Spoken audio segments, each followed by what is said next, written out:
నమస్తే, welcome to our channel. అభివృద్ధిని రాజకీయ అజెండాగా మార్చుకున్నటువంటి లీడర్, నమ్మిన పనిని 100% నమ్మకంతో పూర్తి చేసే లీడర్. నేటి యువతరానికి ఆయన రోల్ మోడల్, అభివృద్ధి సంక్షేమానికి ఆద్యుడు. ఆయన ఎవరో కాదు, ముఖ్యమంత్రి శ్రీ నారా చంద్రబాబు నాయుడు గారు. ఆయన మొదటిసారి ముఖ్యమంత్రిగా ప్రమాణ స్వీకారం చేసి 30 ఏళ్ళు అవుతోంది. మరి ఈ 30 ఏళ్లలో ఆయన గెలిచినా ఓడినా ఎప్పుడు సెంటర్ పాయింట్లోనే ఉంటారు. అధికారంలో ఉన్న ప్రతిపక్షంలో ఉన్న ఆయన ఎప్పుడు హెడ్లైన్స్లోనే ఉంటారు. ఆయన పేరు వినపడని పొలిటికల్ డే అంటూ ఉండదు. మరి 30 సంవత్సరాల రాజకీయ జీవితం అంటే ప్రత్యక్షంగా పరోక్షంగా పర్సనల్గా రాజకీయ పరంగా ఎన్నో ఒడిదుడుకులు ఎదుర్కోవాల్సి ఉంటుంది. మరి ఆయన ఎదుర్కొన్నటువంటి ఒడిదుడుకులు, సంక్షోభంలో ఆయన పార్టీని ఎలా నడిపించారు, ఆయనకు అండగా ఉన్నటువంటి నాయకులు కార్యకర్తలు ఏ విధంగా ఉన్నారు, ఇలాంటి విషయాలన్నీ తెలుసుకుందాం. మనతో పాటు ఉన్నారు టీడీపీ రాష్ట్ర ప్రధాన కార్యదర్శి చింతకాయల విజయ్ గారు. నమస్కారం సార్. నమస్కారం సార్, మీరు చిన్నప్పటి నుంచి మీ ఫ్యామిలీ పొలిటికల్గా ఉంది. మీరు విద్యార్థి దశ నుంచి కావచ్చు, మీరు రాజకీయాల్లో ఉన్నప్పుడు కావచ్చు, అలాగే మీరు వ్యాపారాలు చేసేటప్పుడు కావచ్చు, ముఖ్యమంత్రి చంద్రబాబు గారిని చూస్తూనే ఉన్నారు. సో మీరు ఆయన నుంచి ఏం నేర్చుకున్నారు? ముఖ్యంగా ఫస్ట్ థింగ్ ఏంటంటే అందరూ కూడా డిసిప్లిన్ మాట్లాడతారు, లేకపోతే డెవలప్మెంట్ గురించి మాట్లాడతారు, దీని గురించి మాట్లాడతారు. నేను బాగా ఆయన దగ్గర నుంచి నేర్చుకుంది ఏంటంటే, unlike any other leader, consistency. ఒక దాన్ని పట్టుకున్నప్పుడు దాన్ని ఛేదించి ఎట్టి పరిస్థితుల్లోని మనం అచీవ్ చేయాలి ఆ గోల్ని. అది ఎప్పుడు కూడా నేను ఆప్టమిస్టిక్గా ఆలోచించడం, పాజిటివ్గా ఆలోచించడం. క్రైసిస్లో కూడా నేను ఆపర్చునిటీని ఎత్తుక్కుంటాననే మాట ఉంటుంది చూసారా, అది ఒక పాలిటిక్స్కే మనకు ఉండదు. మన ఇంట్లో కష్టాలు వస్తాయి, బిజినెస్లో కష్టాలు వస్తాయి. ఆ ఒక్క మాట చాలు మనకు ఎంతో ఇన్స్పిరేషన్ ఇస్తుంది. ఏంటంటే ఏదన్నా డీలా అయినప్పుడు కానీ, క్రైసిస్ వచ్చినప్పుడు కానీ మనం హెడ్ ఆన్ వెళ్ళలేం. కానీ ఆ టఫ్ స్కిన్ డెవలప్ చేసుకొని మనం ఎట్టి పరిస్థితుల్లోనే ఆ క్రైసిస్లోనే ఆపర్చునిటీ ఎత్తుక్కోవాలని, ప్లస్ హార్డ్ వర్క్ కన్సిస్టెంట్గా ఉండాలి. ఎక్కడో కొంతమంది లేజీగా ఉండి ఒకరోజు ఆగిపోతారు, ఒకరోజు వెళ్తారు, అలా కాదు. కన్సిస్టెంట్గా ఎన్ని కష్టాలు వచ్చినా ముందుకు వెళ్ళాలన్న ఆలోచన విధానం ఉంటుంది చూసారా, దాన్ని నేను ఫాలో అవుతూ వచ్చాను. ఆయనలో అది ప్రత్యేకత నేను చూశాను. చాలామంది ఎన్నో డెవలప్మెంటు లేకపోతే వెల్ఫేర్, ఇవన్నీ కూడా పొలిటికల్ ఐడియాలజీ. అది కానీ పర్సనల్గా మనం చూసిందంటే అది. సెకండ్ థింగ్ ఏంటంటే, నీ గోల్ ఎప్పుడు కూడా స్టాండర్డ్స్ ఏదైతే గోల్ పెట్టుకుంటామో అది హైయెస్ట్ పాయింట్ ఉండాలి. అప్పుడు అచీవ్ చేసుకున్నప్పుడు, అంటే ఇప్పుడు ఆంధ్రప్రదేశ్ని మనం వేరే స్టేట్తో కంపేర్ చేసుకుంటాం. కానీ ఇన్ 2003లోనే ఆంధ్రప్రదేశ్ని తీసుకెళ్లి యూరోపియన్ కాంటినెంట్తో తీసుకెళ్లి యూరోప్తో కంపేర్ చేసుకోవడం. ఎందుకంటే 75 మిలియన్ పాపులేషన్ ఆంధ్రప్రదేశ్కి ఉన్నప్పుడు యూరోప్తో మనం ఎందుకు కంపేర్ చేసుకోకూడదు, యూరోప్తో ఎందుకు కంపీట్ చేసుకోకూడదు, ఇలా ఆలోచన విధానం ఆయనకి రావడం. ఇవన్నీ కూడా చూసినప్పుడు ఏంటంటే బియాండ్ ది బౌండరీస్. అంటే ఏంటంటే మన శక్తి మనకు తెలియకుండా మనం కన్ఫైన్ అయిపోతుంటాం. మనం కన్ఫైన్ అవుతున్నప్పుడు ఏమవుతుందంటే మనం అక్కడితోటి ఉండిపోయి మనం సేఫ్టీ జోన్ చూసుకొని సేఫ్టీ నెట్లో కూర్చుంటాం. కానీ ఆయన ఎప్పుడు ఏమంటాడంటే బియాండ్ ద బౌండరీస్ వెళ్ళు, ఎన్ని స్ట్రింగ్స్ అంటే అన్ని స్ట్రింగ్స్ కదుపు, ముందుకెళ్ళి నీ శక్తిని మించి కష్టపడి హార్డ్ వర్కింగ్ చేసి కన్సిస్టెంట్గా ముందుకెళ్తే అచీవ్ చేయలేనిది ఏదీ లేదని చెప్పి ప్రూవ్ చేసిన వ్యక్తి ఆయన. అందుకే ఇప్పుడు మన ఆంధ్రప్రదేశ్ ఆలోచించుకుంటే 90sలో మేము చూసాం. ఇక్కడ అప్పుడు మా నాన్నగారు మంత్రివర్గంలో ఉన్నారు. ఆయన ఫస్ట్ టైం ముఖ్యమంత్రి అయినప్పుడు ఈయన కూడా మంత్రివర్గంలో ఉన్నారు. వాళ్ళు ఒకే క్యాబినెట్లో ఉన్నారు. అప్పుడు ఢిల్లీ ఎంపీగా పంపించారు. మంత్రిని రిజైన్ చేసిన వెళ్ళు ఢిల్లీకి ఎంపీ కంటే అయన్పాత్ గారు అక్కడికి వెళ్ళడం జరిగింది. ఆ సందర్భాలన్నీ కూడా ఈ రోజుకి నాకు ఆ గుర్తున్నాయి. ఈయన 95లో ఫస్ట్ టైం సీఎం అయిన తర్వాత అక్కడ ఢిల్లీ వచ్చారు. ఈయన ఢిల్లీ వచ్చినప్పుడు మా నాన్నగారు ఎంపీకి, అప్పుడు R&D మినిస్టర్ నుంచి ఎంపీకి వెళ్ళినప్పుడు అక్కడ కూడా నేను చూడడం ఏంటంటే ఆ ఆపర్చునిటీని ఏదో యంగెస్ట్ సీఎం అయిపోయాను కదా, దాన్ని మిస్యూజ్ చేయాలని ఆలోచించలేదు. ఆయన ఏంటంటే కొత్తగా ఏమి ఇంప్లిమెంట్ చేయాలి, వరల్డ్లో ఎక్కడ గ్రోత్ ఉన్న కంట్రీస్ని చూసి, అంటే యూరోప్తో మనం కంపీట్ చేయాలని ఒక ఆలోచన చెప్పాను. రెండోది ఏంటంటే సింగపూర్ వెళ్ళినప్పుడు క్లీన్ అండ్ గ్రీన్ అని అప్పుడు సింగపూర్లో ఒక ప్రోగ్రామ్ ఉంది, దాన్ని క్లీన్ హైదరాబాద్ కింద మార్చడం. ఇక్కడ ఎయిర్పోర్ట్ సింగపూర్లోని ఒక మల్టీనేషనల్ ఎయిర్పోర్ట్ పెట్టి మొత్తం అన్ని అట్రాక్ట్ చేస్తున్నారు ఇన్వెస్ట్మెంట్స్, ఫైనాన్సెస్ అక్కడ సింగపూర్లోని. సో సింగపూర్ని మనం ఎందుకు ఎగ్జాంపుల్గా తీసుకొని ఇక్కడ మనం ఎందుకు డెవలప్మెంట్ చేయకూడదని ఆలోచించడం. ఇవన్నీ ఏంటంటే ఆ రోజుల్లో ఉన్న పొలిటీషియన్స్ ఆ ట్రెడిషనల్గా ఆలోచించింది. ఈయన బియాండ్ వెళ్ళి, సో ఇండియాలోనే నెంబర్ 1 స్టేట్ కింద డెవలప్ చేయడం అనేది చిన్న విషయం కాదండి. సో ఆ రోజుల్లో కూడా అమెరికన్ ప్రెసిడెంట్ గురించి కానీ మనం ఎప్పుడు మాట్లాడుతుంటారు, ఎంతోమంది బిల్ క్లింటన్ తీసుకురావడం ఇవన్నీ. కానీ బిల్ క్లింటన్ తీసుకొచ్చి డ్వాక్రా మహిళలతో కూర్చోబెట్టాలని, మహిళలకి వాల్యూ ఇవ్వడం. అంటే ఈరోజు మహిళా రిజర్వేషన్స్ గురించి అందరూ మాట్లాడుతున్నారు, కానీ ఆ రోజుల్లోని మహిళలు అందరూ కూడా డెవలప్ అవ్వాలని చెప్పి డ్వాక్రా మహిళా సంఘాలు తీసుకొచ్చి bill Clinton president of America వస్తే ఏదో పెద్ద పెద్ద బిజినెస్ పీపుల్తో కూర్చోబెట్టకుండా తీసుకెళ్లి డ్వాక్రా మహిళల మధ్యలో కూర్చోబెట్టడం. ఆ రోజుల్లోని బిల్ క్లింటన్ ఒక స్టేట్మెంట్ నేను ఎప్పటికీ కూడా నేను మన వీడియో దొరుకుతుంది. ఆ రోజుల్లో ఏంటంటే ఆయన సర్ప్రైజ్ అయ్యాడు. ఏంటంటే లైసెన్స్ని ఆన్లైన్ వెంటనే ఇమీడియట్గా తీసుకునే విధంగా, అది అమెరికాలో కూడా ఇంకా ఇంట్రడ్యూస్ అవ్వలేదు సరిగ్గా, అలాంటిది ఆంధ్రప్రదేశ్లో మనం లైసెన్స్ని ఈ లైసెన్స్ కింద, ఈ గవర్నెన్స్ కింద మనం మీ సేవ పద్ధతుల్లోని తీసుకునే విధంగా అప్పుడు ఇంట్రడ్యూస్ చేయడం, అది బిల్ క్లింటన్ చూసి చాలా సర్ప్రైజ్ అవ్వడం. తర్వాత గ్లోబల్ ఫోరం అని ఒక స్టేజ్ తయారు చేసి ఆ గ్లోబల్ ఫోరంలోని అన్ని వరల్డ్ లీడర్స్ కలాలని ఆలోచించడం, ఇవన్నీ ఏంటంటే ఇన్నోవేషన్, పొలిటికల్గా ఇన్నోవేటివ్ ఐడియాస్ తీసుకురావడంలో ఫస్ట్ ఈయన. అలాగే జినోమ్ వ్యాలీ అని ఆ రోజుల్లో తీసుకొచ్చి 2 ప్రాంగ్ స్ట్రాటజీతో మనం వెళ్తే ఎకానమీ డెవలప్ అవుతుందని చెప్పి, ఎకానమీ 4 పిల్లర్స్ మీద ఉండాలి, సర్వీస్ సెక్టర్ మీద ఉండాలి, ఇన్ఫర్మేషన్ టెక్నాలజీ మీద ఉండాలి, బయోటెక్నాలజీ మీద ఉండాలి, అలాగే మన ఉన్న యూత్ అందరినీ కూడా వాళ్ళందరినీ స్కిల్స్ డెవలప్ చేసి వాళ్ళందరినీ కూడా ఎంకరేజ్ చేసి ఇంజనీరింగ్ కాలేజెస్ పెంచాలని చెప్పి 22 ఇంజనీరింగ్ కాలేజెస్ నుంచి ఆల్మోస్ట్ 262 ఇంజనీరింగ్ కాలేజెస్కి మన ఆంధ్రప్రదేశ్లో తీసుకెళ్ళిన ఘనత ఉంది. మెడికల్ కాలేజ్ ప్రతి డిస్ట్రిక్ట్లో ఉండాలి. అంటే దీనివల్ల ఏమవుతుందంటే reach of education every down road కనే కాదు, nook and corner of the విలేజెస్లో ఉన్న ప్రతి ఒక్క స్టూడెంట్ ఎవరైతే చదువుకుందాం అనుకుంటున్నారో ఆ కాలేజెస్కి అందుబాటులో ఉండే విధంగా తీసుకురావడం. సో గవర్నెన్స్ తీసుకెళ్ళి ప్రజల దగ్గర తీసుకెళ్ళడం, జనం భూమి కింద ప్రజల్ని ఇన్వాల్వ్ చేయడం. సో ఈ పద్ధతులన్నీ ఎక్కడ చూసామండి? So it's a kind of walking encyclopaedia. నేను ఎందుకంటానంటే చంద్రబాబు నాయుడు గారిని, ఆయన చేసే పద్ధతినంతా కూడా ఒక హిస్టారికల్గా ఒక బుక్ని తయారు చేసి ఫాలో అవ్వాల్సిన అవసరం ఉంది. ఎందుకంటే ఈ అన్ని పద్ధతులను తీసుకోవడమే కాదు, సక్సెస్ఫుల్ చేయడం. అదే జినోమ్ వ్యాలీ ఆ రోజు స్టార్ట్ చేసినప్పుడు ఎంతమంది పొలిటీషియన్స్ విమర్శలు ఉంటాయి, but he never thought of critics. ఆ క్రిటిక్స్ ఎప్పుడు కూడా విమర్శలు చేస్తుంటారు, ఆ విమర్శలు తీసుకోవాలి, ముందుకు వెళ్ళిపోతుండాలి. అందుకే కన్సిస్టెన్సీ అని ఇందాక ఒక వర్డ్ ఎందుకు వాడానంటే, హార్డ్ వర్క్ వల్ల, కన్సిస్టెన్సీ వల్ల, ఆ జినోమ్ వ్యాలీ వల్ల ఈ రోజు భారత్ బయోటెక్ మొన్న కోవిడ్ టైంలో అందరి ప్రజలకి వ్యాక్సిన్ క్రియేట్, ఇక్కడే కాదు ఇండియా మొత్తం ఇవ్వడానికి. మనం మిగతా వ్యాక్సిన్ ఏదన్నా మీరు తీసుకోండి, రష్యా నుంచి తెచ్చుకున్నారు, బయట నుంచి తెచ్చుకుని ఫార్ములాలు చేశారు, కానీ ఇండియన్ ఈరోజు ఆ వ్యాక్సిన్ తయారు చేశారంటే ఎంత గర్వకారణం. ఈరోజు పిఎం మోడీ గారు కూడా మన తెలుగువారు తయారు చేసిన వ్యాక్సిన్ తీసుకెళ్లి ఇంటర్నేషనల్ లెవెల్ అన్ని కంట్రీస్కి ఇచ్చే విధంగా తయారైందంటే ఆ ప్లాట్ఫామ్ ఆ రోజుల్లో జినోమ్ వ్యాలీ వేయడం వల్ల. సో బయోటెక్నాలజీ గురించి 23 years ముందు చెప్పిన వ్యక్తి ఎవరైనా అంటే చంద్రబాబు నాయుడు గారు. ఇన్ఫర్మేషన్ టెక్నాలజీ గురించి చెప్పిన వ్యక్తి ఎవరైనా ఉన్నారంటే ఆ రోజుల్లో చంద్రబాబు నాయుడు గారు. మూడోది ఏంటంటే ట్రికిల్ డౌన్ ఎఫెక్ట్ అని ఒక వర్డ్ని వాడారు ఆ రోజుల్లో ఆయన. ట్రికిల్ డౌన్ ఎఫెక్ట్ అంటే నేను ఆ రోజుల్లోనే సర్ప్రైజ్ అయ్యేవాళ్ళం, అంటే పేపర్ ఆర్టికల్స్ చదివినప్పుడు, మేము ఇంటర్మీడియట్లో ఉన్నప్పుడు. So what does that mean? So ఏంటంటే పాలిటిక్స్లో ట్రికిల్ డౌన్ ఎఫెక్ట్ ఎందుకు ఫాలో అవ్వాలంటే, మనం వెల్ఫేర్ మీద ఎక్కువ ఖర్చు పెట్టే వల్ల మొత్తం బ్యాంక్రప్ట్ అయిపోతుంది స్టేజ్, ఎకానమీ కూడా డెవలప్ అవ్వదు. అదే ఈ ట్రికిల్ డౌన్ ఎఫెక్ట్ ఎకానమీలోనే పిరమిడ్లా మనం తీసుకుంటే పైన సంపద సృష్టిస్తే ఆ సంపద ఆటోమేటిక్గా పెనిట్రేట్ అవుతుంది అని చెప్పి ఆ రోజుల్లో చెప్పిన వ్యక్తి ఈయనమాట. ఈరోజు అందుకనే అమరావతి, ఆంధ్రప్రదేశ్ ఏదన్నా కానీ ఎవరైనా ఇన్వెస్ట్మెంట్స్ వస్తున్నాయంటే బ్రాండ్ ఏదైనా ఉంటే అది సిబిఎన్ బ్రాండ్. మీరన్నట్టు ఇవన్నీ సాధించాలి అంటే ముందు విలువలు చాలా ముఖ్యం. అలాగే రాజకీయాల్లో కూడా విలువలు చాలా ఇంపార్టెంట్, కానీ అవి లోపిస్తున్నటువంటి పరిస్థితి. సుదీర్ఘకాలం పాటు విలువలతో రాజకీయం చేయడం అంటే సామాన్యమైన విషయం కాదు. సో చంద్రబాబు గారికి ఎలా సాధ్యమైందంటారు? ఇది ఒకటే చెప్తున్నానండి, ఇందాక కూడా నేను మాట చెప్పాను, ఏంటంటే హార్డ్ వర్క్ చేయడం చాలా టైం పడుతుంది. విలువలతో కంపెనీ పెట్టాలంటే 91లో పెట్టిన హెరిటేజ్ ఇప్పటికి ఫ్రూట్స్ ఇస్తుందంటే హార్డ్ వర్క్. అది వాళ్ళు పెట్టిన కంపెనీ ఇన్నేళ్ళు పడుతుంది.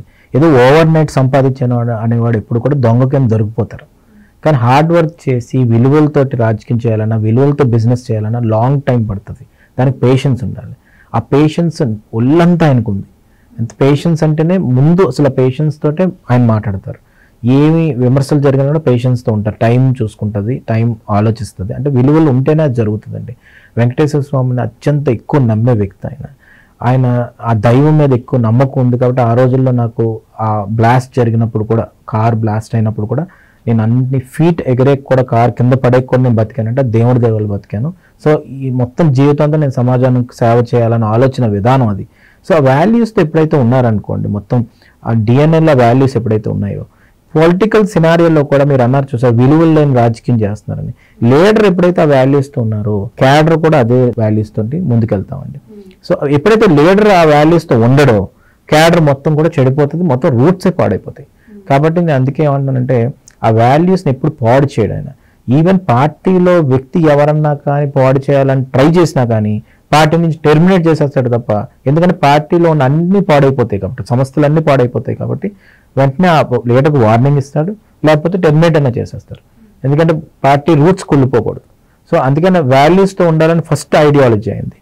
మిగతా ఏదన్నా ఉన్నా కూడా తాత్కాలికంగా ఉంటుంది. అంటే ఎలా అంటే ఇప్పుడు ఆయన్ని జైల్లో పెట్టారు, జైల్లో పెట్టి ఏమని చేద్దాం అనుకున్నారు, అంత నిటారుగా వాల్యూస్ కోసం బతికే మనిషిని, ఎన్విజన్ చేసి ఇంత డెవలప్మెంట్ సాధించిన మనిషిని, తెలుగువాడి గౌరవాన్ని నిలబెట్టిన మనిషిని అలా జైల్లో పెట్టడం వల్ల బయటికి ఏమనబడిందంటే డెవలప్మెంట్ చేసిన వ్యక్తిని అలా పెట్టడం ఏంటని చెప్పి అందరూ ఏడ్చారు, బాధపడ్డారు.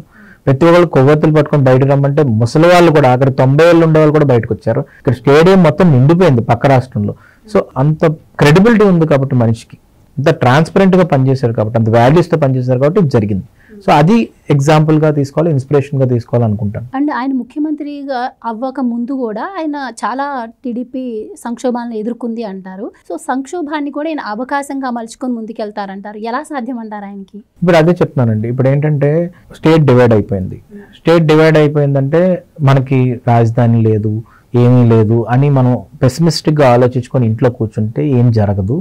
కానీ ఇక్కడ ఒక వరల్డ్ క్లాస్ సిటీ డెవలప్ అవ్వబోతుందని ఎప్పుడైతే మార్కెటింగ్ జరిగిందో ఆ రోజు మొత్తం ఇండియా మొత్తం చూడడం మొదలుపెట్టింది. నార్మన్ ఫాస్టర్ అని చెప్పి ఒక వరల్డ్ లోనే నెంబర్ 1 ఆర్కిటెక్ట్ని తనని తీసుకొచ్చి అమరావతికి ఆర్టికులేట్ చేయాలన్న ఆలోచన విధానం ఏ లీడర్కి వస్తుందండి? మహా అయితే బిడ్డింగ్ వేస్తారు, ఆర్కిటెక్చర్స్ని తీసుకొస్తారు, మామూలుగా చేసుకొని వెళ్ళిపోతారు.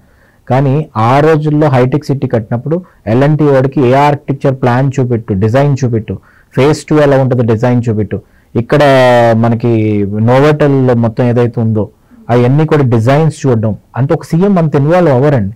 ఒక వరల్డ్ క్లాస్ ఎయిర్పోర్ట్ కడుతుంటే జిఎంఆర్ డిజైన్స్ చూడడం. హార్టికల్చర్ ఏ ఎయిర్పోర్ట్లో అయినా గ్రీన్ హార్టికల్చర్ ఇంటిగ్రేషన్ ఉండదు, అది హైదరాబాద్ ఎయిర్పోర్ట్కే ఉంటుంది. సో ఇవన్నీ కూడా ఆలోచన విధానం అంత మైక్రో లెవెల్కి ఎప్పుడు వెళ్తారంటే సొసైటీని ఓన్ చేసుకున్నప్పుడు వెళ్తారు. సో ఇప్పుడు కూడా అదే జరుగుతుందండి. ఇప్పుడు ఏంటంటే క్రైసిస్ ఉంది, అమరావతిని వరల్డ్ క్లాస్ చేయాలి. 85లో క్రైసిస్ వచ్చింది నాదల్ భాస్కర్ రావు గారిది.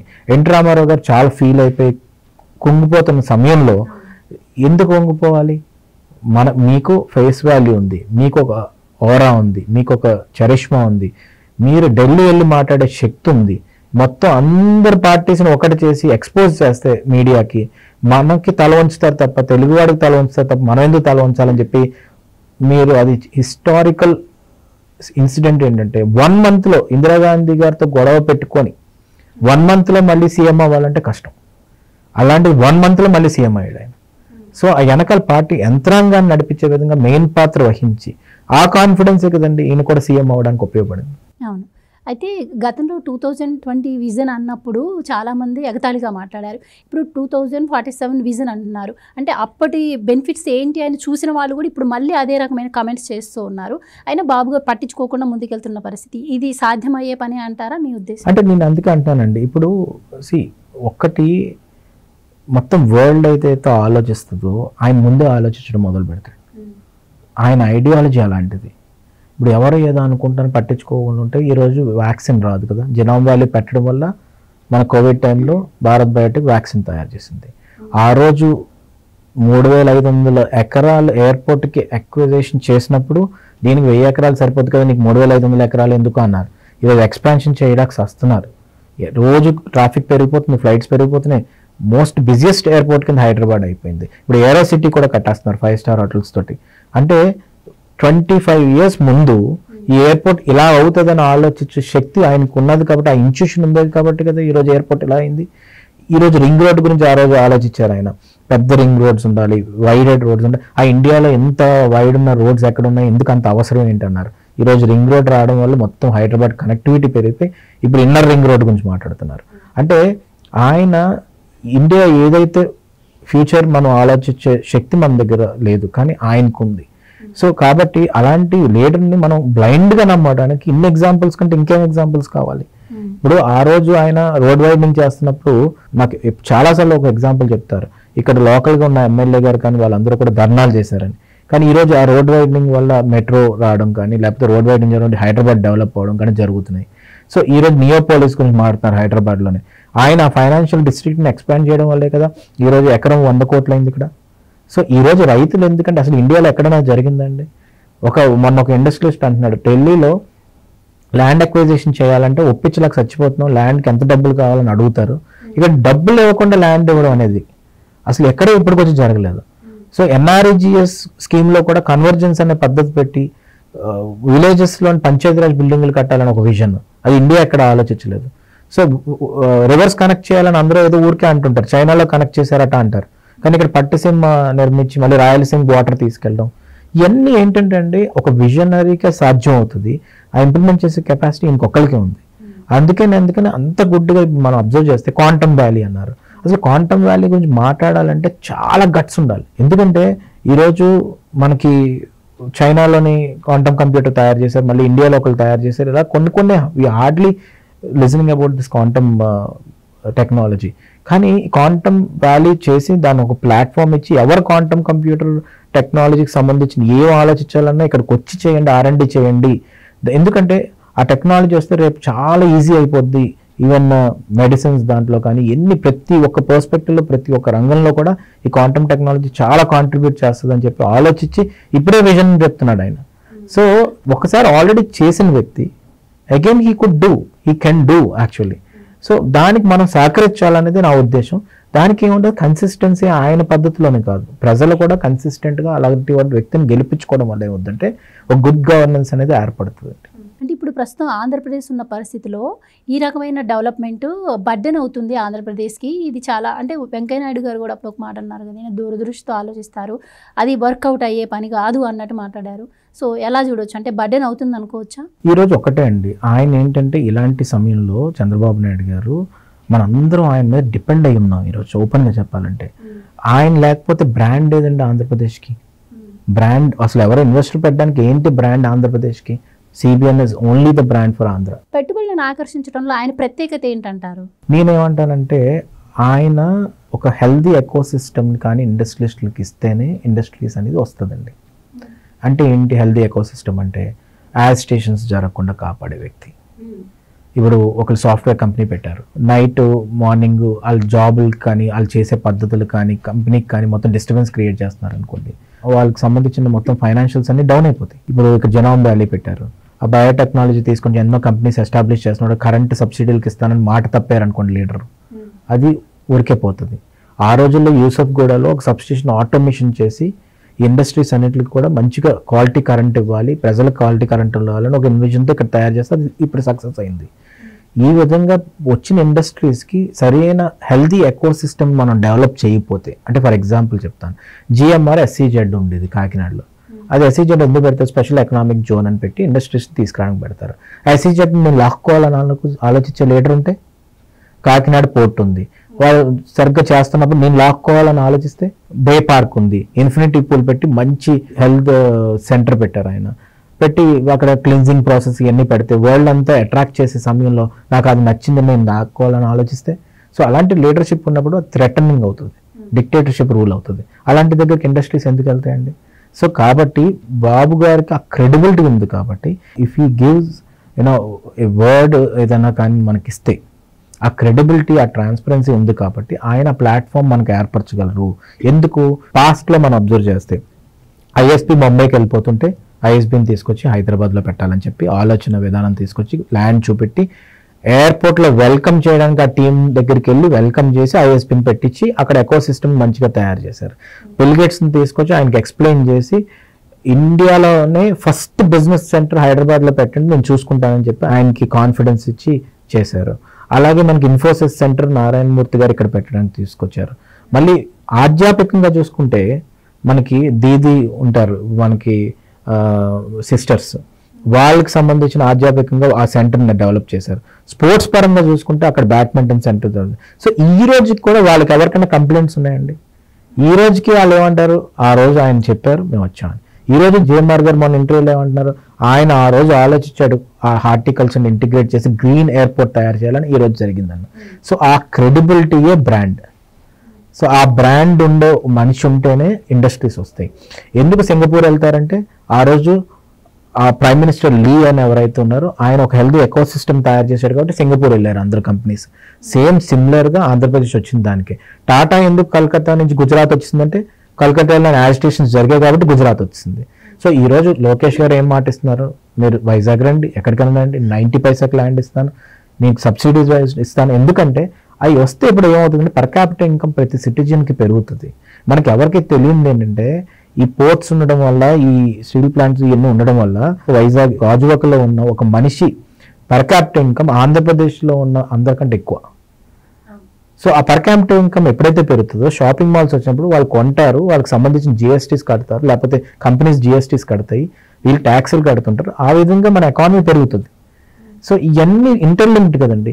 ఇవన్నీ చెప్తున్నప్పుడు ఏంటంటే కొంతమందికి అర్థం కాదు, కానీ మనకు లీడర్ ఉన్నప్పుడు మనం ఆ ఎకానమీ పెంచుకునే స్థితిలో మనం వెళ్ళాలి, పర్ క్యాపిటల్ ఇన్కమ్ పెంచుకునే స్థితిలో వెళ్ళాలి. వెళ్తే హైయెస్ట్ జిఎస్టీ మొన్న కట్టిన దాంట్లో ఆంధ్రప్రదేశ్ వచ్చింది. సో కాబట్టి మనం అలాంటి విజన్ ఉన్న లీడర్ని తప్ప ఇప్పుడు బ్లైండ్గా నమ్మవలసిన అవసరం ఉంది, లేకపోతే డిటీరియేట్ అయిపోతాం. బాబు గారు ప్రతిసారి సంపద సృష్టి అంటారు కదా, సంపద సృష్టి అంటే ఏంటండి? నోట్లో ఏమన్నా ప్రింట్ చేస్తారా ఏంటి? అంటే ఇప్పుడు అదే చెప్తున్నానండి, మనం నోట్లు ప్రింట్ చేసుకుంటూ పోతున్నాం అనుకోండి, మన రూపాయి వాల్యూ తగ్గిపోతుంది. సింపుల్ బిజినెస్ లాగా ఇది కూడా. ఇప్పుడు మనం ఏదైనా బిజినెస్ పెట్టినప్పుడు ఆ బిజినెస్లోని మీరు డబ్బులు తెచ్చిపెట్టేస్తున్నారు అనుకోండి, ఆటోమేటిక్గా డిటీరియేట్ అయిపోతుంది. ఆ బిజినెస్ అంతా అదే సంపాదించాలి. అమరావతిని కడితే ఒక 20,000 కోట్లు సంపాదిస్తుంది. పోలవరం కడితే అదొక అగ్రికల్చర్ కాంట్రిబ్యూషన్ మన జీడిపికి చాలా ఎక్కువ ఇండియాలో. మనం ఎక్స్పోర్ట్స్లో కానీ రైస్ దాంట్లో కానీ షుగర్ దాంట్లో కానీ పెద్ద దాంట్లో కూడా మనం ఇంతకుముందు చాలా. అందుకని రైస్ బౌల్ అన్నపూర్ణ ఆంధ్రప్రదేశ్ అని ఎందుకంటారు? ఎందుకంటే మనం ఇండియా మొత్తానికి పంజాబ్తో సహా ఆంధ్రప్రదేశ్ కూడా రైస్ ఇస్తుంది కాబట్టి, మనకున్న రివర్స్, మనకున్న వనరులు అలాంటివి కాబట్టి ఆ వనరులు యూజ్ చేసుకునే శక్తి ఉన్న లీడర్ ఉండాలి కదండి, ఆ విజన్ ఉండాలి కదండి. పోలవరం కడితే ఎక్కడి నుంచి వస్తాయి డబ్బులు అంటే అది తెలివి తక్కువ మాట్లాడే పని. ఇప్పుడు అన్ని రైతులకు ఉపయోగపడుతుంది. 2 పంటలు వేసుకుంటే 3 పంటలు అవుతాయి. తర్వాత పట్టిసీమ కట్టిన తర్వాత మళ్ళీ పోలవరం కింద పవర్ ప్రాజెక్ట్ వస్తుంది. పవర్ ప్రాజెక్ట్ కూడా it will earn money for us. దాని తర్వాత ఏంటంటే పవర్ సబ్సిడైజ్డ్ ఇవ్వడానికి ఉపయోగపడుతుంది, మన కెపాసిటీ ఆఫ్ పవర్ పెరుగుతుంది. తర్వాత అమరావతిలో ఏంటంటే మనకి ఈ విధంగా ఇప్పుడు చూడండి, ఆక్షన్ ఇక్కడ వేస్తే 100 కోట్లు వస్తుంది. ఎవరైనా అనుకుంటాడంటే హైదరాబాద్లో, నేను ఇక్కడే చదివాను, నేను చదువుకున్నప్పుడు గండిపేటలోనే చదివాను, ఎంజీఐటీలో చదివినప్పుడు పక్కనున్న ఎకరం 5 లక్షల రూపాయలు. ఈరోజు గవర్నమెంట్ 3 ఎకరాలు ఆక్షన్ వేసి 300 కోట్లు తీసుకుంటుంది. అంటే ఏంటి? వాల్యూ పెరుగుతుంది. ఆ వాల్యూయే సంపద సృష్టించడం. ఆ సంపద సృష్టించినప్పుడు ఏమవుతుంది? మన ఎకానమీ పెరుగుతుంది. మనం దాంతోపాటు ఏమవుతుంది? ఇప్పుడు ఈరోజు హైదరాబాద్లో జూబ్లీ హిల్స్లో మేము అప్పుల్లో నేను చూసినప్పుడు సింగిల్ రోడ్డు ఉండేది. 95, 96, 97, 2000లో కూడా, 2004లో కూడా వెళ్తున్నప్పుడు ఎక్కువ షాపింగ్ మాల్స్ ఉండేవి కాదు. చాలా మంది క్వశ్చన్ అడుగుతారు, లోన్ అని ఏమో అడుగుతారు, ఎన్ఆర్బిల్ పాయింట్ తీసుకెళ్ళిపోయి ఎక్కడో దగ్గర చిన్న విలేజ్లో పెట్టవచ్చు కదా అంటే కొన్నాడేవాడు. ఇక్కడ ఏంటంటే ఆ సంపద సృష్టించారు కాబట్టి, అక్కడ పర్ క్యాపిటల్ ఇన్కమ్ పెరిగింది కాబట్టి, ఆ కంపెనీస్ వచ్చాయి కాబట్టి, వాళ్ళ జీతాలు కూడా పెరిగాయి కాబట్టి, సంవత్సరానికి కోట్లు సంపాదించే విధంగా ఒక కామన్ మ్యాన్ జీతం అయింది కాబట్టి ఈ రోజు వాళ్ళు కొండ మొదలు పెట్టారు. కొండ ట్రాన్సాక్షన్స్ జరుగుతుంది. ట్రాన్సాక్షన్ జరిగినప్పుడు ఆటోమేటిక్గా వెల్తీ స్టేట్ అవుతుంది. సో ఈ ఒక్క హైదరాబాద్ ఇస్తున్న ట్యాక్స్ బడ్జెట్ తోటి ఈ డెవలప్మెంట్ అంతా కదండి. కాబట్టి ఆ విధంగా అమరావతిని డెవలప్ చేసుకుంటే ఒక క్యాపిటల్ అనేది పెట్టుకొని, ఇది ఖర్చు పెట్టిన ఏదో ఊరు మీరు అన్నారు, ఇప్పుడు ఏదో ఊరికే ఖర్చు పెట్టేస్తున్నారు అని చెప్పి చాలా మంది అంటున్నారండి. ఖర్చు పెట్టకపోతే ఆ ఎకో సిస్టమ్ ఎలా తయారు చేయాలి? ఇప్పుడు అమరావతి లాంటి సిటీ, ఇందాక నేను చెప్పాను నార్మన్ ఫాస్టర్ అని చెప్పి ఒక ఆర్కిటెక్ట్ని తీసుకొచ్చి అమరావతి సిటీని ఆర్టికులేట్ చేశారు. దానికి ఏంటి? Service roads. అంటే ఇప్పుడు మనకి ఎక్కడన్నా కానీ రోడ్లోనే ఏమైనా వైర్స్ అయిన ప్రాబ్లం, రోడ్డుని తగ్గి వైర్స్ చేయాలి, కానీ దీనికి సపరేట్ సర్వీస్ రోడ్స్ ఉండడం, అండర్ గ్రౌండ్ డ్రైనేజ్ సిస్టమ్, ఎంత మంచి హెల్దీ ఎకో సిస్టమ్ తయారు చేసినప్పుడు ఆ పెద్ద కంపెనీస్ వచ్చినప్పుడు ఆటోమేటిక్గా ఎంప్లాయ్మెంట్ పుడుతుంది. ఎంప్లాయ్మెంట్ వల్ల వాళ్ళ పర్ క్యాపిటల్ ఇన్కమ్స్ పెరుగుతాయి. మళ్ళీ దానివల్ల ట్యాక్సులు బాగా కడతారు. దాంతో మళ్ళీ ఏంటంటే కంపెనీస్ మళ్ళీ ట్యాక్సులు పే చేయడం జరుగుతుంది. లేకపోతే ఏంటంటే హైదరాబాద్లో కంపెనీ ఆఫీస్ ఉంటుంది, అక్కడ వర్క్స్ చేసుకుంటున్నారు. మరి ట్యాక్స్ ఎక్కడ కడుతున్నారు? ఇక్కడ కడుతున్నారు. జిఎస్టీ ఎక్కడ కడతారు? ఇక్కడ కడుతున్నారు. కాబట్టి అక్కడ కూడా మనకు ఒక మంచి క్యాపిటల్ ఉంటేనే కదండి, అలాంటి లీడర్షిప్ ఉండి స్ట్రెంగ్త్ ఉంటేనే ఈ రోజు మొత్తం డెవలప్మెంట్ జరుగుతుంది అనేది ఉద్దేశం. సో మీరు బాబు గారు చేసినటువంటి డెవలప్మెంట్ గురించి ఇంత చెప్తున్నారు. మరి ఇదే డెవలప్మెంట్ మీరు 2015లో చేయలేకపోయారా? పార్టీ ఎందుకు అప్పుడు ఓడిపోయిందంటారు? నేను అదే చెప్తున్నానండి, మీరు ఒక్కసారి నెంబర్స్ తీసుకోవాలండి. ఇప్పుడు ఏంటంటే మనం మెజర్మెంట్ ఇంపార్టెంట్. ఇప్పుడు నేను డెవలప్ అయ్యాను, నేను బిజినెస్ చేశాను అనుకోండి, సపోజ్ నేను డెవలప్ అయ్యాను అనడానికి దానికి కారణం ఏంటి? నా టర్న్ ఓవరు, లేకపోతే నేను ఐటీ ఏదైతే చూపెడతానో దానిలో వచ్చిన నెంబర్స్ బట్టి నా డెవలప్మెంట్ ఏంటో అర్థమవుతుంది. ఆ టైంలో ఉన్న పర్ క్యాపిటల్ ఇన్కమ్ ఏంటి, బాబు గారు వచ్చినప్పుడు ఏం జరిగింది, ఆ నెంబర్స్ మనం తీసుకోవాలండి. నేను ఇందాక చెప్పాను, గాజువాక అనే ఏరియా వైజాగ్లో ఉంది. అక్కడ పర్ క్యాపిటల్ ఇన్కమ్ చాలా ఎక్కువ ఉండేది స్టేట్ మొత్తంతో చేసుకుంటే యావరేజ్గా. ఆ టైంలో జిఎస్డిపి కూడా హైయెస్ట్లో ఉండేది. ఎందుకంటే he use to create that development buzz gonna happen Andhra Pradesh అని చెప్పేసి. అప్పుడు ఇన్వెస్ట్మెంట్స్ కూడా మీరు అబ్జర్వ్ చేస్తే వచ్చారు. ఎప్పుడైతే ఆ 5 years మీరు అబ్జర్వ్ చేస్తే వెల్ఫేర్ నడిచింది, జీతాలు టైం పడ్డాయి, టైంకి వీళ్ళందరూ ఎవరు టీచర్స్ కానీ లేకపోతే ఉద్యోగస్తులు కానీ అందరూ హైదరాబాద్ నుంచి వర్క్ చేద్దాం అనుకున్నారు. కానీ ఇమీడియట్గా మీరు అక్కడికి వచ్చేసేయండి అని కాన్ఫిడెంట్గా చెప్పి మొత్తం డెవలప్మెంట్ యాక్టివిటీస్ అక్కడ మొదలుపెట్టి వాళ్ళ క్వార్టర్స్ని ఇచ్చి వాళ్ళకి పిఎఫ్ కానీ లేకపోతే వాళ్ళకి సంబంధించిన జీపీఎఫ్ ఏదైనా ఉండేది, వాళ్ళకి శాలరీస్ టైం పడడం కానీ, అందరు గవర్నమెంట్ ఎంప్లాయీస్కి ఎక్కడన్నా కానీ యాజిటేషన్ ఒక్కటైనా జరిగిందండి ఆ 5 yearsలోని టైంకి శాలరీస్ పడి. ఇప్పుడు శాలరీస్ పడడమే మెజర్మెంటా అని మీరు అడగచ్చు నన్ను. అసలు అప్పుడు స్టేట్ డివైడ్ అయిపోయి 16,000 crores డెఫిషిట్లో ఉండి, పవర్ కూడా మనకి అంత డెఫిషిట్లో వీళ్ళు ఇంకా మనకు కట్టవలసింది ఉండి, ఇంకా 10 years ఉంచుకోమన్నా కానీ హైదరాబాద్ నుంచి మనం అక్కడికి వెళ్ళిపోయి ఆ 5 years ఎక్కడా కూడా మనకి సఫికేషన్ లేకుండా గవర్నమెంట్ ఎంప్లాయీస్ టైంకి శాలరీస్ వేస్తూ, దాంతోపాటు అమరావతి ల్యాండ్ అక్విజిషన్ ₹1 కట్టకుండా మనం తీసుకొని పూల్ చేసి మనం అన్ని ప్లాన్ చేస్తున్న సమయంలో ఒకేసారి గవర్నమెంట్ టాపుల్ అయిపోయి 5 years తర్వాత మొత్తం డిస్ట్రక్షన్ జరుగుతుంది. దాన్ని మళ్ళీ ఆ గ్రేవ్ యార్డ్ మొత్తం తీసుకొచ్చి మళ్ళీ బిల్డ్ చేయాలంటే ఎంత కష్టం. మీరు అంత అభివృద్ధి చేసినప్పుడు ఎందుకు మీరు ప్రజల నమ్మకాన్ని కోల్పోయారు? అదే చెప్తున్నానండి. కొన్నిసార్లు నేను ఇందాక ఏం చెప్పానంటే కన్సిస్టెన్సీ ఉంటుంది లీడర్కి, ప్రజలు కూడా అంతే కన్సిస్టెన్సీ ఉండాలి కదండి.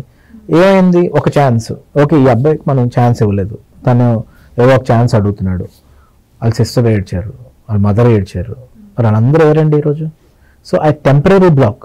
ఇప్పుడు ఈరోజు చెప్తానండి, సింపుల్గా ఒక చిట్ ఫండ్ కంపెనీ ఓపెన్ చేస్తారు, ఏమంటారు, మీరు దీంట్లో చిట్ కట్టండి, మీకు సోఫా ఇస్తాం, టీవీ ఇస్తాం, లేకపోతే మీకు వడ్డీ 10% ఇస్తాం.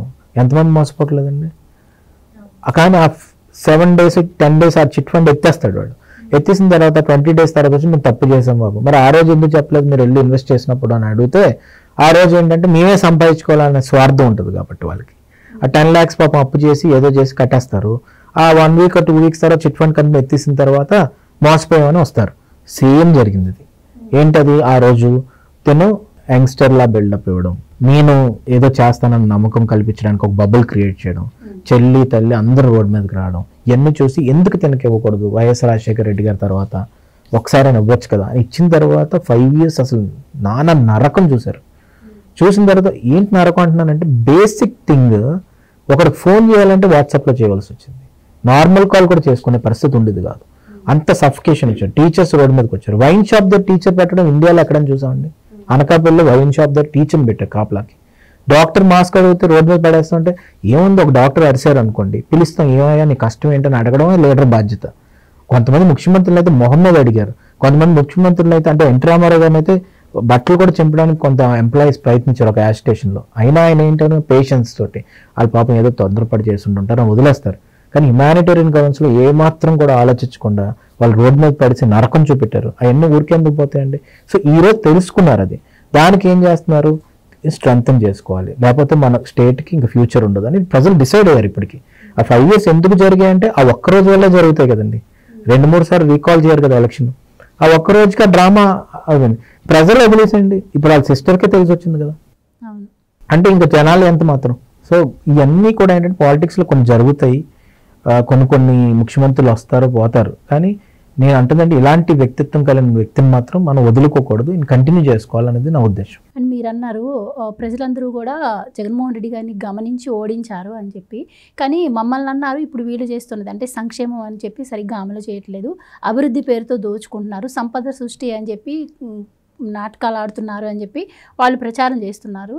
సో ఎలా? ఇది 1 year అయిందండి. ఏ గవర్నమెంట్ ఎంప్లాయ్ అయినా బయటకు వచ్చి మాట్లాడాడండి శాలరీస్ గురించి కానీ దేని గురించి అయినా? మీరు అబ్జర్వ్ చేయండి, ఒక్క స్టేట్మెంట్ లేదు. 1 year అయిందండి. అందరికీ ఇప్పుడు సంక్షేమం గురించి మాట్లాడుతున్నారు కదా, అసలు ఎలా మాట్లాడతారండి? మొన్నే కదా ఆయన అన్నాడు వీళ్ళకి 15,000 ఇచ్చారా అని అడిగారు. మరి అది పడిపోతున్న తర్వాత ఏం మాట్లాడలేదు ఎందుకు? అప్పుడేమంటారు, ఇంకోలా మాట్లాడడం మొదలు పెడతాడు, అరాచకం చేసేస్తున్నారు, కేసులు పెట్టేస్తున్నారు. నువ్వు ఫస్ట్ ఒక మాట మీద ఉండాలి, ఒక స్టాండ్ తీసుకోండి. ఏంటో స్టాండ్ అంటే ఫ్రీ బస్ ఇస్తావా లేదా అని అడిగారు, ఫ్రీ బస్ వచ్చింది. మళ్ళీ ఒక్కొక్కరు 15,000 వేస్తావా లేదని 15,000 వచ్చింది. రైతులకి డబ్బులు వేస్తావా లేదన్న వచ్చేసింది. పెన్షన్ పెంచుతావా లేదన్న పెంచేశారు. ఇంకా నీకేం కావాలి, ఇంకేం కావాలి నీకు? గ్యాస్ బండ్లు ఇస్తున్నారు. సో అన్నీ ఇంప్లిమెంట్ చేసుకుని వెళ్తున్నారు. ఒక పక్క నుంచి మీరే అంటున్నారు రాష్ట్రం అంతా పాడైపోయిందని. అయినా పాడైపోతున్న సమయంలో, డెఫిసిట్ ఉన్న సమయంలో ఇప్పటికీ కూడా రాజకీయ చిత్రత్వంతో అంటాను నేను. ఇది ఎందుకు అంటున్నానంటే, ఒక మనిషి వల్ల, ఒక బ్రాండ్ వల్లే ఆంధ్రప్రదేశ్ బతుకుతుందని ఎందుకు అంటున్నానంటే, ఢిల్లీని కూడా కంట్రోల్ చేసుకోవడం రావాలి కదండి. ఎందుకంటున్నానండి ఈ మాట, కేసులు నీ మీద ఎక్కువ ఉన్నాయి అనుకోండి, నువ్వు ఢిల్లీని కంట్రోల్ చేయలేవు, నువ్వు వెళ్ళి కాళ్ళ మీద దాసోహం అయిపోవాలి, స్టేట్ని కూడా తాకట్టు పెట్టేవాలి. కానీ అక్కడ ఏముంది, నిజాయితీగా బతికారు కాబట్టి ఆయన మీద ఎన్ని కేసులు పెట్టినా అది ప్రూవ్ చేసుకోగలను అనే శక్తి ఉంది కాబట్టి ఆయన ఒకటే అన్నాడు, నాకు ఆంధ్రప్రదేశ్ ఫస్ట్ చాయిస్, నాకు అది కావాలి, ఎట్టి పరిస్థితుల్లో ఆంధ్రప్రదేశ్కి ఎట్టి పరిస్థితుల్లో మీరు ఏం చేయాలని చేయండి అని అడుగుతున్నాడు. ఇంకేది కదా, ఎజెండా ఏం లేదు కదా. నీతి ఆయోగ్ మీటింగ్లో కూడా కూర్చొని ఏం చెప్తున్నారు, ఆంధ్రప్రదేశ్ బ్లూ ప్రింట్ గురించి మాట్లాడుతున్నాడు. టీసీఎస్ అంత పరిగెట్టుకొని వచ్చి ఆంధ్రప్రదేశ్ అంతా తిరుగుతుంది, టీసీఎస్ ఓనర్లు వచ్చి టాటా కంపెనీ వాళ్ళు, ఇవన్నీ ఎందుకు జరుగుతున్నాయండి? రెన్యూ ఎనర్జీ వాళ్ళు వచ్చేసి నేను ఇన్ని గిగావాట్ల ఎనర్జీ పెట్టేస్తాను, ఎన్ని పాజిటివ్గా ఎందుకు జరుగుతున్నాయి అంటే it's only because of one brand CBN, అంతే జరుగుతుంది. అందుకే నేను ఇప్పుడు చెప్తున్నాను, ఈ సంక్షేమ పథకాలు సూపర్ 6 ఏదైతుందో అన్ని ఇంప్లిమెంట్ అవుతాయి, అన్ని 100% అవుతాయి. ఇప్పుడు ఒకటే మొన్నటిదాకా బస్సు గురించి మాట్లాడడం మానేశారు, కానీ నువ్వేం చేసావు? ఒక్క సింపుల్ ఎగ్జాంపుల్, లిక్కర్ మొత్తం ప్రొహిబిట్ చేస్తున్నాను, మద్యపాన నిషేధం, ఫస్ట్ వర్డ్ అదే కదండి. ఈరోజు మద్యపాన నిషేధం ఆ 5 yearsలో చేయకపోగా మళ్ళీ ఆడవాళ్ళు పసుపుతాలు తెంపి వాళ్ళు భర్తలు చనిపోయిన వాళ్ళ ఫ్యామిలీల మీద డబ్బు సంపాదించి అంత పెద్ద స్కాండల్ ఇండియాలో లేదు ఇప్పటికి వచ్చి. దాని మీద మళ్ళీ అంటే మధ్యలో మాట మార్చడం ఎలాగా? సంక్షేమం జరగాలంటే లెక్కర్ డబ్బులు కావాలి కదా, ఇప్పుడు లెక్కర్ డబ్బుల మీద డిపెండ్ అయ్యాం మనం కాదే.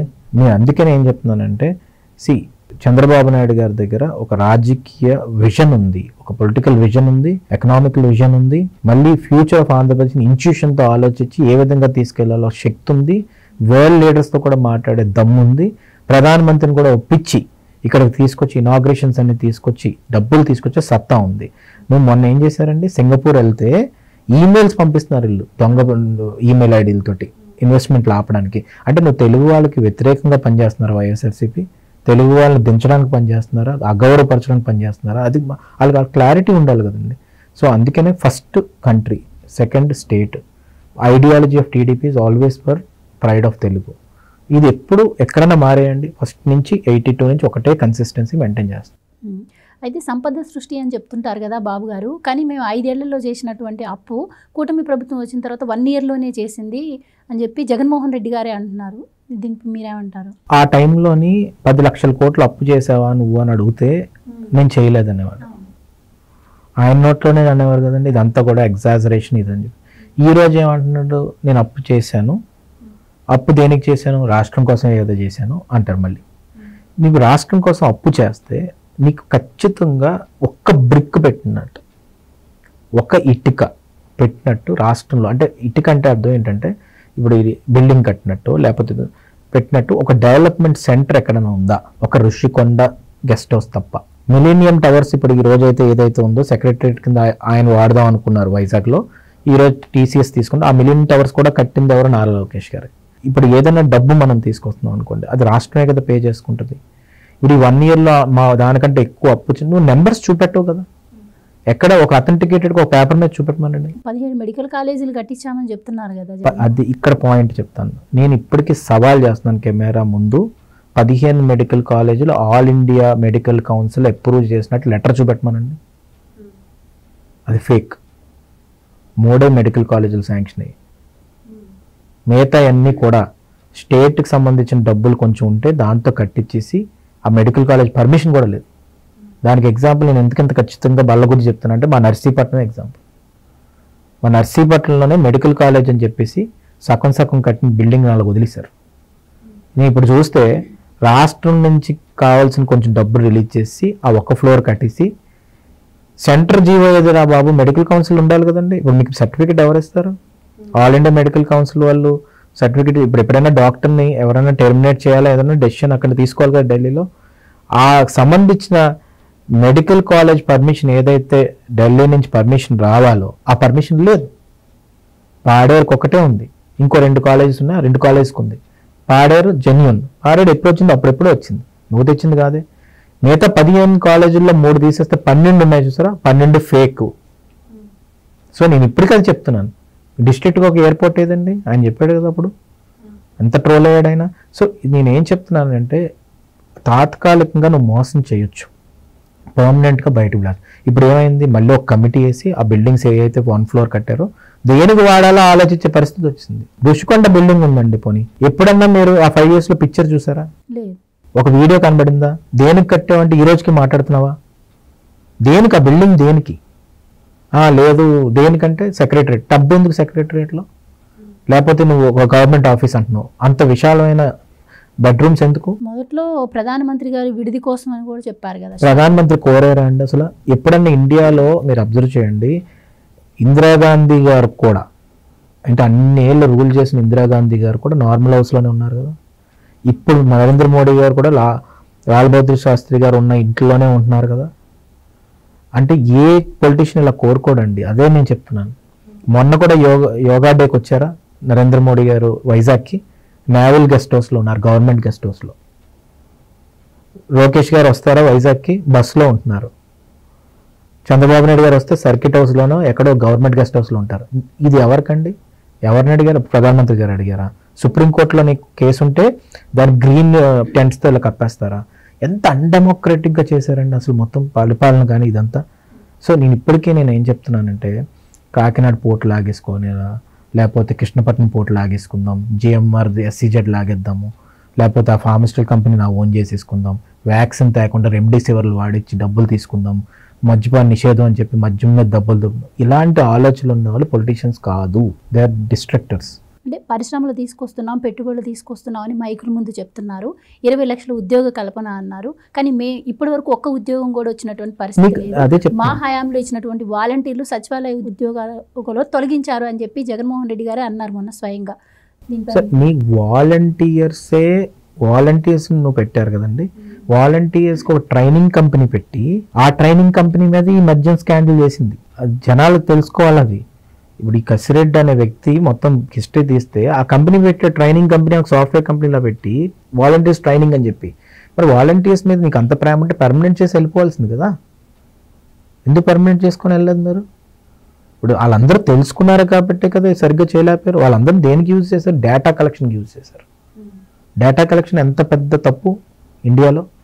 ప్రతి ఒక్క డేటా ఏంటి, ఆ 45 ఇల్లులోని ఏదో చేద్దాం. కానీ వాలంటీర్స్లోని సగం పైన చాలా మంచి వాళ్ళు ఉన్నారు కాబట్టి వాళ్ళందరూ డెమోక్రటిక్గా ఆలోచించుకొని టీడీపీ కోటేసిన వాళ్ళు ఉన్నారు చాలామంది. సో నేను ఈరోజు ఏం చెప్తున్నానంటే, నువ్వు ఒక సపరేట్ గవర్నెన్స్ని తయారు చేద్దాం అనుకున్నాడు ఈయన. పోలీసులు తయారు చేద్దాం అనుకున్నాడు వితౌట్ ట్రైనింగ్. సచివాలయంలో పోలీసులు కూడా, పోలీస్ అంటే ఏంటంటే స్ట్రాంగ్ ఉండాలి, సైకలాజికల్గా ఒక సబ్జెక్ట్ ఉంటుంది, పోలీస్ అకాడమీలు ఉంటాయి, ట్రైనింగ్ అవుద్ది, తర్వాత వెపన్ ఇస్తారు. నువ్వు డైరెక్ట్ సచివాలయంలో పోలీస్ అపాయింట్మెంట్ ఎవరు ఇస్తారంటే అసలు ఇండియాలో ఎక్కడ జరుగుతుంది అది. సో ఇవన్నీ కొత్తగా ఆలోచించాను అనుకుంటున్నారు ఆయన, కానీ ఆయన కొత్తగా ఆలోచించలేడు. అదంతా డిస్ట్రక్షన్ మోడ్. అది నేను అదే చెప్తున్నాను. నువ్వు ఒక సిస్టమ్ నేను తయారు చేశానండి, ఆ సిస్టమ్ ఎప్పుడు కూడా రూట్స్ నుంచి స్ట్రాంగ్గా తయారు చేయాలి. డ్వాక్రా మహిళలు ఉంది, ఎక్కడన్నా మీరు ఇప్పుడు ఎక్కడైనా డిస్ట్రక్షన్ అని జరగగలదు. అది డ్వాక్రా మహిళలు ఆ ఐడియాలజీతో వాళ్ళు స్ట్రాంగ్గా తయారు చేశారు కాబట్టి ఈరోజు డ్వాక్రా మహిళల సంఘాలు ఎంత విలువగా వెళ్తున్నారు, ప్రతి మహిళలకు ఉపయోగపడుతుంది. అది మరి ఐడియా వచ్చింది చంద్రబాబు నాయుడు గారికి కదా. ఈ రోజుకి ఎందుకు అది డిస్టర్బ్ అవ్వలేదు? ఎందుకంటే ఆ రూట్స్ స్ట్రాంగ్ ఉన్నాయి కాబట్టి. అంటే మీరు మద్యం స్కామ్ గురించి తీశారు కాబట్టి అడుగుతున్నాను. ఈ మద్యం స్కామ్ వెనక బిగ్ బాస్ జగన్మోహన్ రెడ్డి గారు అని చెప్పి టీడీపీ నాయకులు అందరూ కూడా బయటకు వచ్చి మాట్లాడుతూ ఉన్నారు. మరి నిజంగా ఆయనే ఉండి ఉంటే ఇప్పటి వరకు ఎందుకు ఆయన అరెస్ట్ చేయలేదు అంటారు? ఎంక్వైరీ అనేది జరుగుతుంది కదండి.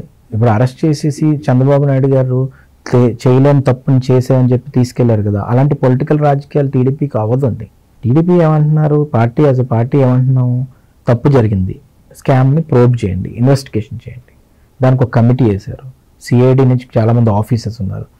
20 కంపెనీలు దొంగ కంపెనీలు పెట్టినా కూడా ఛేదించారంటే ఆఫీసర్స్కి హ్యాట్స్ ఆఫ్ చెప్పాలి. నిజంగా అంత ఇన్వెస్టిగేషన్ ఇంత ఫాస్ట్గా అవుతుంది నేను అనుకోలేదు. ఎన్ని లేయర్స్ పెట్టారంటే అన్ని లేయర్స్ పెట్టారు, అయినా కూడా ఇన్వెస్టిగేషన్ ఛేదించారు. నిజంగా దీంట్లో చంద్రబాబు నాయుడు గారు నా రోజు స్కిల్ డెవలప్మెంట్లో కక్ష తీర్చుకోవాలనుకుంటే ఈ వాటికి లోపలేసేయాలి. కానీ అలా ఆలోచించలేదా చంద్రబాబు నాయుడు గారు? డెమోక్రసీలోనే వాళ్ళు ప్రోబ్ చేస్తున్నారు, ఇన్వెస్టిగేషన్ జరుగుతుంది. ఈ డబ్బులన్నీ ఎక్కడికి ఫైనల్గా లాజికల్గా ఒక బిగ్ బాస్ దగ్గర చేరాయో, ప్యాలెస్లోకి చేరాయో, ఎవరు డెసిషన్ తీసుకున్నారు ఇవన్నీ తెలిసే ఆటోమేటిక్గా అరెస్ట్ జరుగుతుంది. అంటే ఇప్పుడు ఆంధ్రప్రదేశ్లో ఏ శాఖను ముట్టుకున్నా కూడా అవినీతే కనిపిస్తోంది. దాంట్లో వైసీపీ మాజీ ఎమ్మెల్యేలు, ఎంపీల పేర్లే వినిపిస్తూ ఉన్నాయి. సో వాళ్ళందరిపైన ఎంక్వైరీ చేయడంలో కావచ్చు, అరెస్టులు చేయడంలో కూడా జాప్యం జరుగుతుంది. ఇది మంచి ప్రభుత్వం అని చెప్పుకుంటే సరిపోతుంది, ఎందుకు యాక్షన్ తీసుకోవడంలో లేట్ అవుతుందని చెప్పి కార్యకర్తల్లో కూడా ఒకంత నిరుత్సాహం ఉండింది. సో ఎందుకంటారు? అంటే నేను ఏమంటున్నానంటే అండి, జగన్మోహన్ రెడ్డి అనే వ్యక్తి డిస్ట్రక్షన్ నమ్మేవాడు కాబట్టి డాక్టర్ ఏమో మాస్క్ అడిగితే డాక్టర్ని డిస్ట్రాయ్ చేయడం, టీచర్ ఏమో శాలరీ అడిగితే టీచర్ని డిస్ట్రాయ్ చేయడం, ఇలాంటి ఐడియాలజీ మనకు టీడీపీకి ఉండదండి. సో టీడీపీ ఏం ఆలోచిస్తుంది, ఇప్పుడు అదన్నీ క్యాడర్ చూసాక ఇలా ఎందుకు మనం చేయలేమని ఒక 20% అనుకుంటారు, నేను కాదను. కానీ తప్పు చేసిన వాడిని అరెస్ట్ చేయాలనే ఆలోచన చంద్రబాబు నాయుడు గారిది. తప్పు చేసినప్పుడు ఆ ఎంక్వైరీస్ జరుగుతున్నాయి కదా. ఇప్పుడు ఊరికే ఎన్ని అరెస్టులు జరిగాయండి? ఇప్పుడు వీళ్ళందరూ తప్పు చేసిన వాళ్ళు కాబట్టి అరెస్ట్ అయ్యాయి. ఇప్పుడు అక్కడ క్వార్జ్ ఏదో స్కామ్ జరిగింది నెల్లూరులో అన్నారు. ఇప్పుడు ఇన్వెస్టిగేషన్ జరుగుతుంది, తప్పు జరుగుతుంది అంటే 1 year అయిందండి అంతే. ఇప్పుడు ఇన్వెస్టిగేషన్ అంత ఫాస్ట్గా చేసేస్తే అది ఇల్లీగల్గా చేయలేం కదండి. లీగల్గా లెజిటిమేట్గా పోలీస్ ఎంక్వైరీ జరిగి దాంట్లో తప్పు జరిగినట్టు వాళ్ళు అరెస్ట్ చేస్తారు. అదేవిధంగా లిక్కర్ స్కామ్లో అంతమంది అరెస్ట్ అవ్వడం, అది కూడా right hand of Jaganmohan Reddy గారు, ధనంజయ రెడ్డి గారు అరెస్ట్ అవ్వడం, ఇవన్నీ కూడా జరిగాయంటే వాళ్ళందరూ తప్పు చేశారు కాబట్టి అండి. అక్కడి నుంచి ఎప్పుడైతే ట్రేస్ ఫైండ్ అవుట్ చేస్తారో ఆటోమేటిక్గా అరెస్ట్ చేస్తారు పోలీస్. అలాగే ఏంటంటే ప్రతి డిస్ట్రిక్ట్లో కూడా ప్రతి దగ్గర స్కామ్ జరిగింది. నేను ఇందాక అదే అన్నాను, క్వశ్చన్ అడుగుతున్నప్పుడు ఎవరో మనిషి అడిగారు నన్ను, అంటే డబ్బులు ఎందుకంటే ఇలాగే సంపాదించాలంటే లెజిటిమేట్గా సంపాదిస్తే, ఇప్పుడు హెరిటేజ్ పెట్టారు 91 నుంచి కష్టపడ్డారు, షేర్స్ పరంగా పెరిగితే ఆయన ఈరోజు డబ్బులు వస్తున్నాయి. అలాగా 91 అంటే ఇప్పటికి ఎన్ని డెకేడ్స్ అండి, 2 decades అయింది. సో అంత కష్టపడితే డబ్బులకు వస్తారు. వీళ్ళు అలా కాదే, రాత్రి ఏదో చేసేద్దాం, జనాల్లో దోచేద్దాం, జనాల మీద సంపాదిద్దాం అని అనుకునేవాడు పొలిటీషియన్ కాదండి, తను డిస్ట్రాక్ట్ అవుతాడు. అలాగే బిజినెస్ చేసేవాడు కాదు తను. సో నీకేమైనా దమ్ము ఉంటే మంచి బిజినెసెస్ చేసుకోవాలి. ఇప్పుడు సాక్షి బిజినెస్ అనేది, లేకపోతే ఏంటి ఆ బిజినెస్ ఏంటో ఒక పేరు ఉంటుంది కదండి, ఆ పేరు లేదు. ఏమనంటే జనాల మీదకి వెళ్ళిపోవాలి ఫస్ట్. కాబట్టి నేను ఏమన్నానంటే ఈ లిక్కర్ స్కామ్ అనేది చిన్నది కాదండి. లిక్కర్ స్కామ్ అందరూ జగన్మోహన్ రెడ్డి చేశాడా అది చేశాడా తర్వాత విషయం, కానీ దాంట్లో కోట్లాది స్టోరీస్ చూస్తే ఎంత బాధది. చాలా మంది 30,000 మంది మాడించారు, ఎంత మంది అండి. అసలు నిన్న ఏదో ట్రైలర్ రిలీజ్ అవుతే నేను చూశాను సోషల్ మీడియాలో. దాంట్లో ఒకడు షాప్ కీపర్ చెప్తున్నాడు, నేను ఈ షాప్లోనే పనిచేశాను, వైఎస్ఆర్సీపీ వాళ్ళే నాకు ఉద్యోగం ఇచ్చారు, కానీ హ్యుమానిటేరియన్ గ్రౌండ్స్లో కనీసం చాలనేది ఎవరికి లేదన్నా, ఇది స్పిరిట్, ఇది మందు కాదు అంటున్నాడు. అది ఇచ్చినప్పుడైనా అనిపించాలి కదండి. అంత డేంజరస్ కెమికల్స్ ఉన్నాయి దీంట్లోనే, చచ్చిపోతారు జనం. అదేం లేకుండా ఉండేవాడు మనిషిలాగా అవుతాడండి. సో అందుకు నేను ఏమన్నానంటే అసలు ఆ పార్టీ కంప్లీట్ క్లోజ్ అయిపోద్ది, దాంట్లో డౌట్ లేదు. ఎందుకంటే మందు మీద వ్యాపారం చేసి మందు మీద సంపాదించాలనుకోవడం. జగన్మోహన్ రెడ్డి గారు మద్యం స్కామ్ చేశారంటారా? లేదు అంటే ఆయన హయాంలో మీ పార్టీకి సంబంధించి చాలా మంది నాయకులు, ఈవెన్ మీ కుటుంబం కూడా చేత ఇబ్బందులకు గురైంది, సో ఆ కక్ష పెట్టుకొని ఆయన మీద ఇప్పుడు అది రివెంజ్ తీర్చుకుంటున్నారు. ఇప్పుడు పాయింట్కి వచ్చారండి మీరు. ఇప్పుడు జగన్మోహన్ రెడ్డి గారి మీద ఆరోపణ ఏంటి? లిక్కర్ స్కామ్ చేశారు, ఇంకో స్కామ్ చేశారు, ఇంకో స్కామ్. మా కుటుంబం మీద ఆరోపణ ఏంటి? సోషల్ మీడియాలో పోస్ట్ పెట్టాం, లేకపోతే గవర్నమెంట్ని తిట్టాం. నా మీద మా నాన్నగారి మీద కలిపి 22 ఎఫ్ఐఆర్లు ఉన్నాయి. 22 ఎఫ్ఐఆర్లో మీరు సెక్షన్ చూస్తే సోషల్ మీడియాలో పోస్టు సీఎంని తిట్టారు. అంతేకాని మా నాన్నగారు అప్పుడు దాకా 7 మినిస్టర్లు చేశాడు. మీరు ఎందుకు నువ్వు స్కామ్ కేసు పెట్టలేకపోయావు, ఒక అవినీతి కేసు ఎందుకు పెట్టలేకపోయావు, ఒక కరప్షన్ కేసు ఎందుకు పెట్టలేకపోయావు? ఎందుకంటే నీకు ఎప్పుడు కూడా మేము అలాంటి ఎక్కడా కూడా మేము అలాంటి చేయలేదు కాబట్టి మేము నిజాయితీగా పోరాడాం. ఇప్పుడు నేను ఖచ్చితంగా కెమెరా ముందు నేను అడుగుతుంది ఏంటంటే క్వశ్చన్, నీకు ఫస్ట్ వస్తుంది ఏంటి? మర్డర్ ఒకటి జరిగిందంటారు, రాజకీయ మర్డర్ చేశారంటారు, లేకపోతే లిక్కర్ స్కామ్ అంటారు. ఈ లిక్కర్ స్కామ్లో దొరికింది ఎవరు? నీ రైట్ హ్యాండ్సే కదా. మరి వాళ్ళు దొరికినప్పుడు క్లియర్గా అర్థమైపోతుంది కదా. ఆ గెస్ అని కూడా మేము అనం, ఇన్స్టిట్యూషన్తో ఆలోచిస్తే అర్థమైపోద్ది కదా ఇలా చేశారని. సో అందుకనే ఇన్వెస్టిగేషన్లో ఉంది కాబట్టి దానికంటే డీప్గా మేము మాట్లాడలేము. ఇన్వెస్టిగేషన్ జరిగాక ఆటోమేటిక్గా కల్ప్రిట్స్ బయటకు వచ్చేస్తారు. అంటే చంద్రబాబు గారు చెప్తూ ఉన్నారు, 2015లో మేము చేసిన మంచిని ప్రజల్లోకి తీసుకెళ్ళలేకపోయాము, అందుకే ఓడిపోయామని. మరి ఈసారి అనుకుంటున్నారా మీరు ప్రజల్లోకి ఇప్పుడు మీరు చేస్తున్న అభివృద్ధి సంక్షేమాలను బలంగా తీసుకెళ్తున్నారు అని? ఇప్పుడు చంద్రబాబు నాయుడు గారు ఫాలో అవుతున్న మోడలే డిఫరెంట్ అండి. ఇప్పుడు దాకా రాజకీయం ఒకటి, ఇప్పుడు ఒక రాజకీయం. ఏంటో రాజకీయం అంటే సంక్షేమం అభివృద్ధితో పాటు జనాలకి చెప్పడం పక్కన పెట్టండి, జనాలే ఈరోజు నేను ఇందాక నుంచి అందుకే చెప్తున్నాను, ఈయన అనే వ్యక్తి కానీ ముందు లేకపోతే ఈ ఆంధ్రప్రదేశ్ని ముందు తీసుకెళ్లే వ్యక్తి లేడని జనాలు కంప్లీట్ ప్యూర్గా నమ్మారని నేను అనుకుంటున్నాను.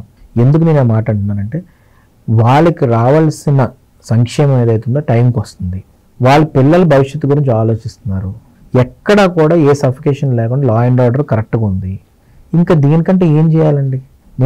నేను క్లారిటీగా ఖచ్చితంగా చెప్పగలను, ఈయన కంటిన్యూ అవుతాడు 100%, ఎన్నో ఇయర్స్ కంటిన్యూ అవుతారు, మళ్ళీ next term consecutive terms continue అవుతూనే ఉంటారు. ఎందుకు నేను మాట అంటున్నానంటే అండి, అలయన్స్ కూడా మీరు చూస్తే పవన్ కళ్యాణ్ గారు ఎక్కడ కూడా ఒకటే చెప్తున్నారు, ఎన్ని గొడవలు ఉన్నా మీరు సర్దుకోండి, మన అలయన్స్ ఉండాలి, బాగుండాలి. ఎందుకంటే అందరూ పొలిటికల్గా ఒక హెల్దీ ఎకోసిస్టమ్కి వచ్చారు. ఇందాక ఒక మాట అన్నాను ఏంటంటే తమిళియన్స్కి ఏదైనా కష్టం వస్తే అన్ని పార్టీలు ఒకటి అవుతారు. ఇక్కడ కూడా ఏంటంటే ప్రోగ్రెసివ్ డెవలప్మెంట్ గురించి, గుడ్ గవర్నెన్స్ గురించి వీళ్ళందరూ ఒకటయ్యారు. చంద్రబాబు నాయుడు గారు, లోకేష్ గారు, నరేంద్ర మోడీ గారు, పవన్ కళ్యాణ్ గారు అందరూ ఒకటే పని చేస్తున్నారు. ఎక్కడ కూడా భేదాలు లేకుండా పనిచేస్తున్నారు. ఇండియాలో కూడా ఏమైనా ప్రాబ్లమ్స్ వస్తే వీళ్ళందరూ అక్కడ అడ్రస్ చేస్తున్నారు. కాబట్టి ఈ హెల్దీ పాలిటిక్స్, ఈ హెల్దీ ఎకో సిస్టమ్ ఎప్పటికీ కంటిన్యూ చేయాలని నేను ప్రజలు కోరుకుంటున్నాను.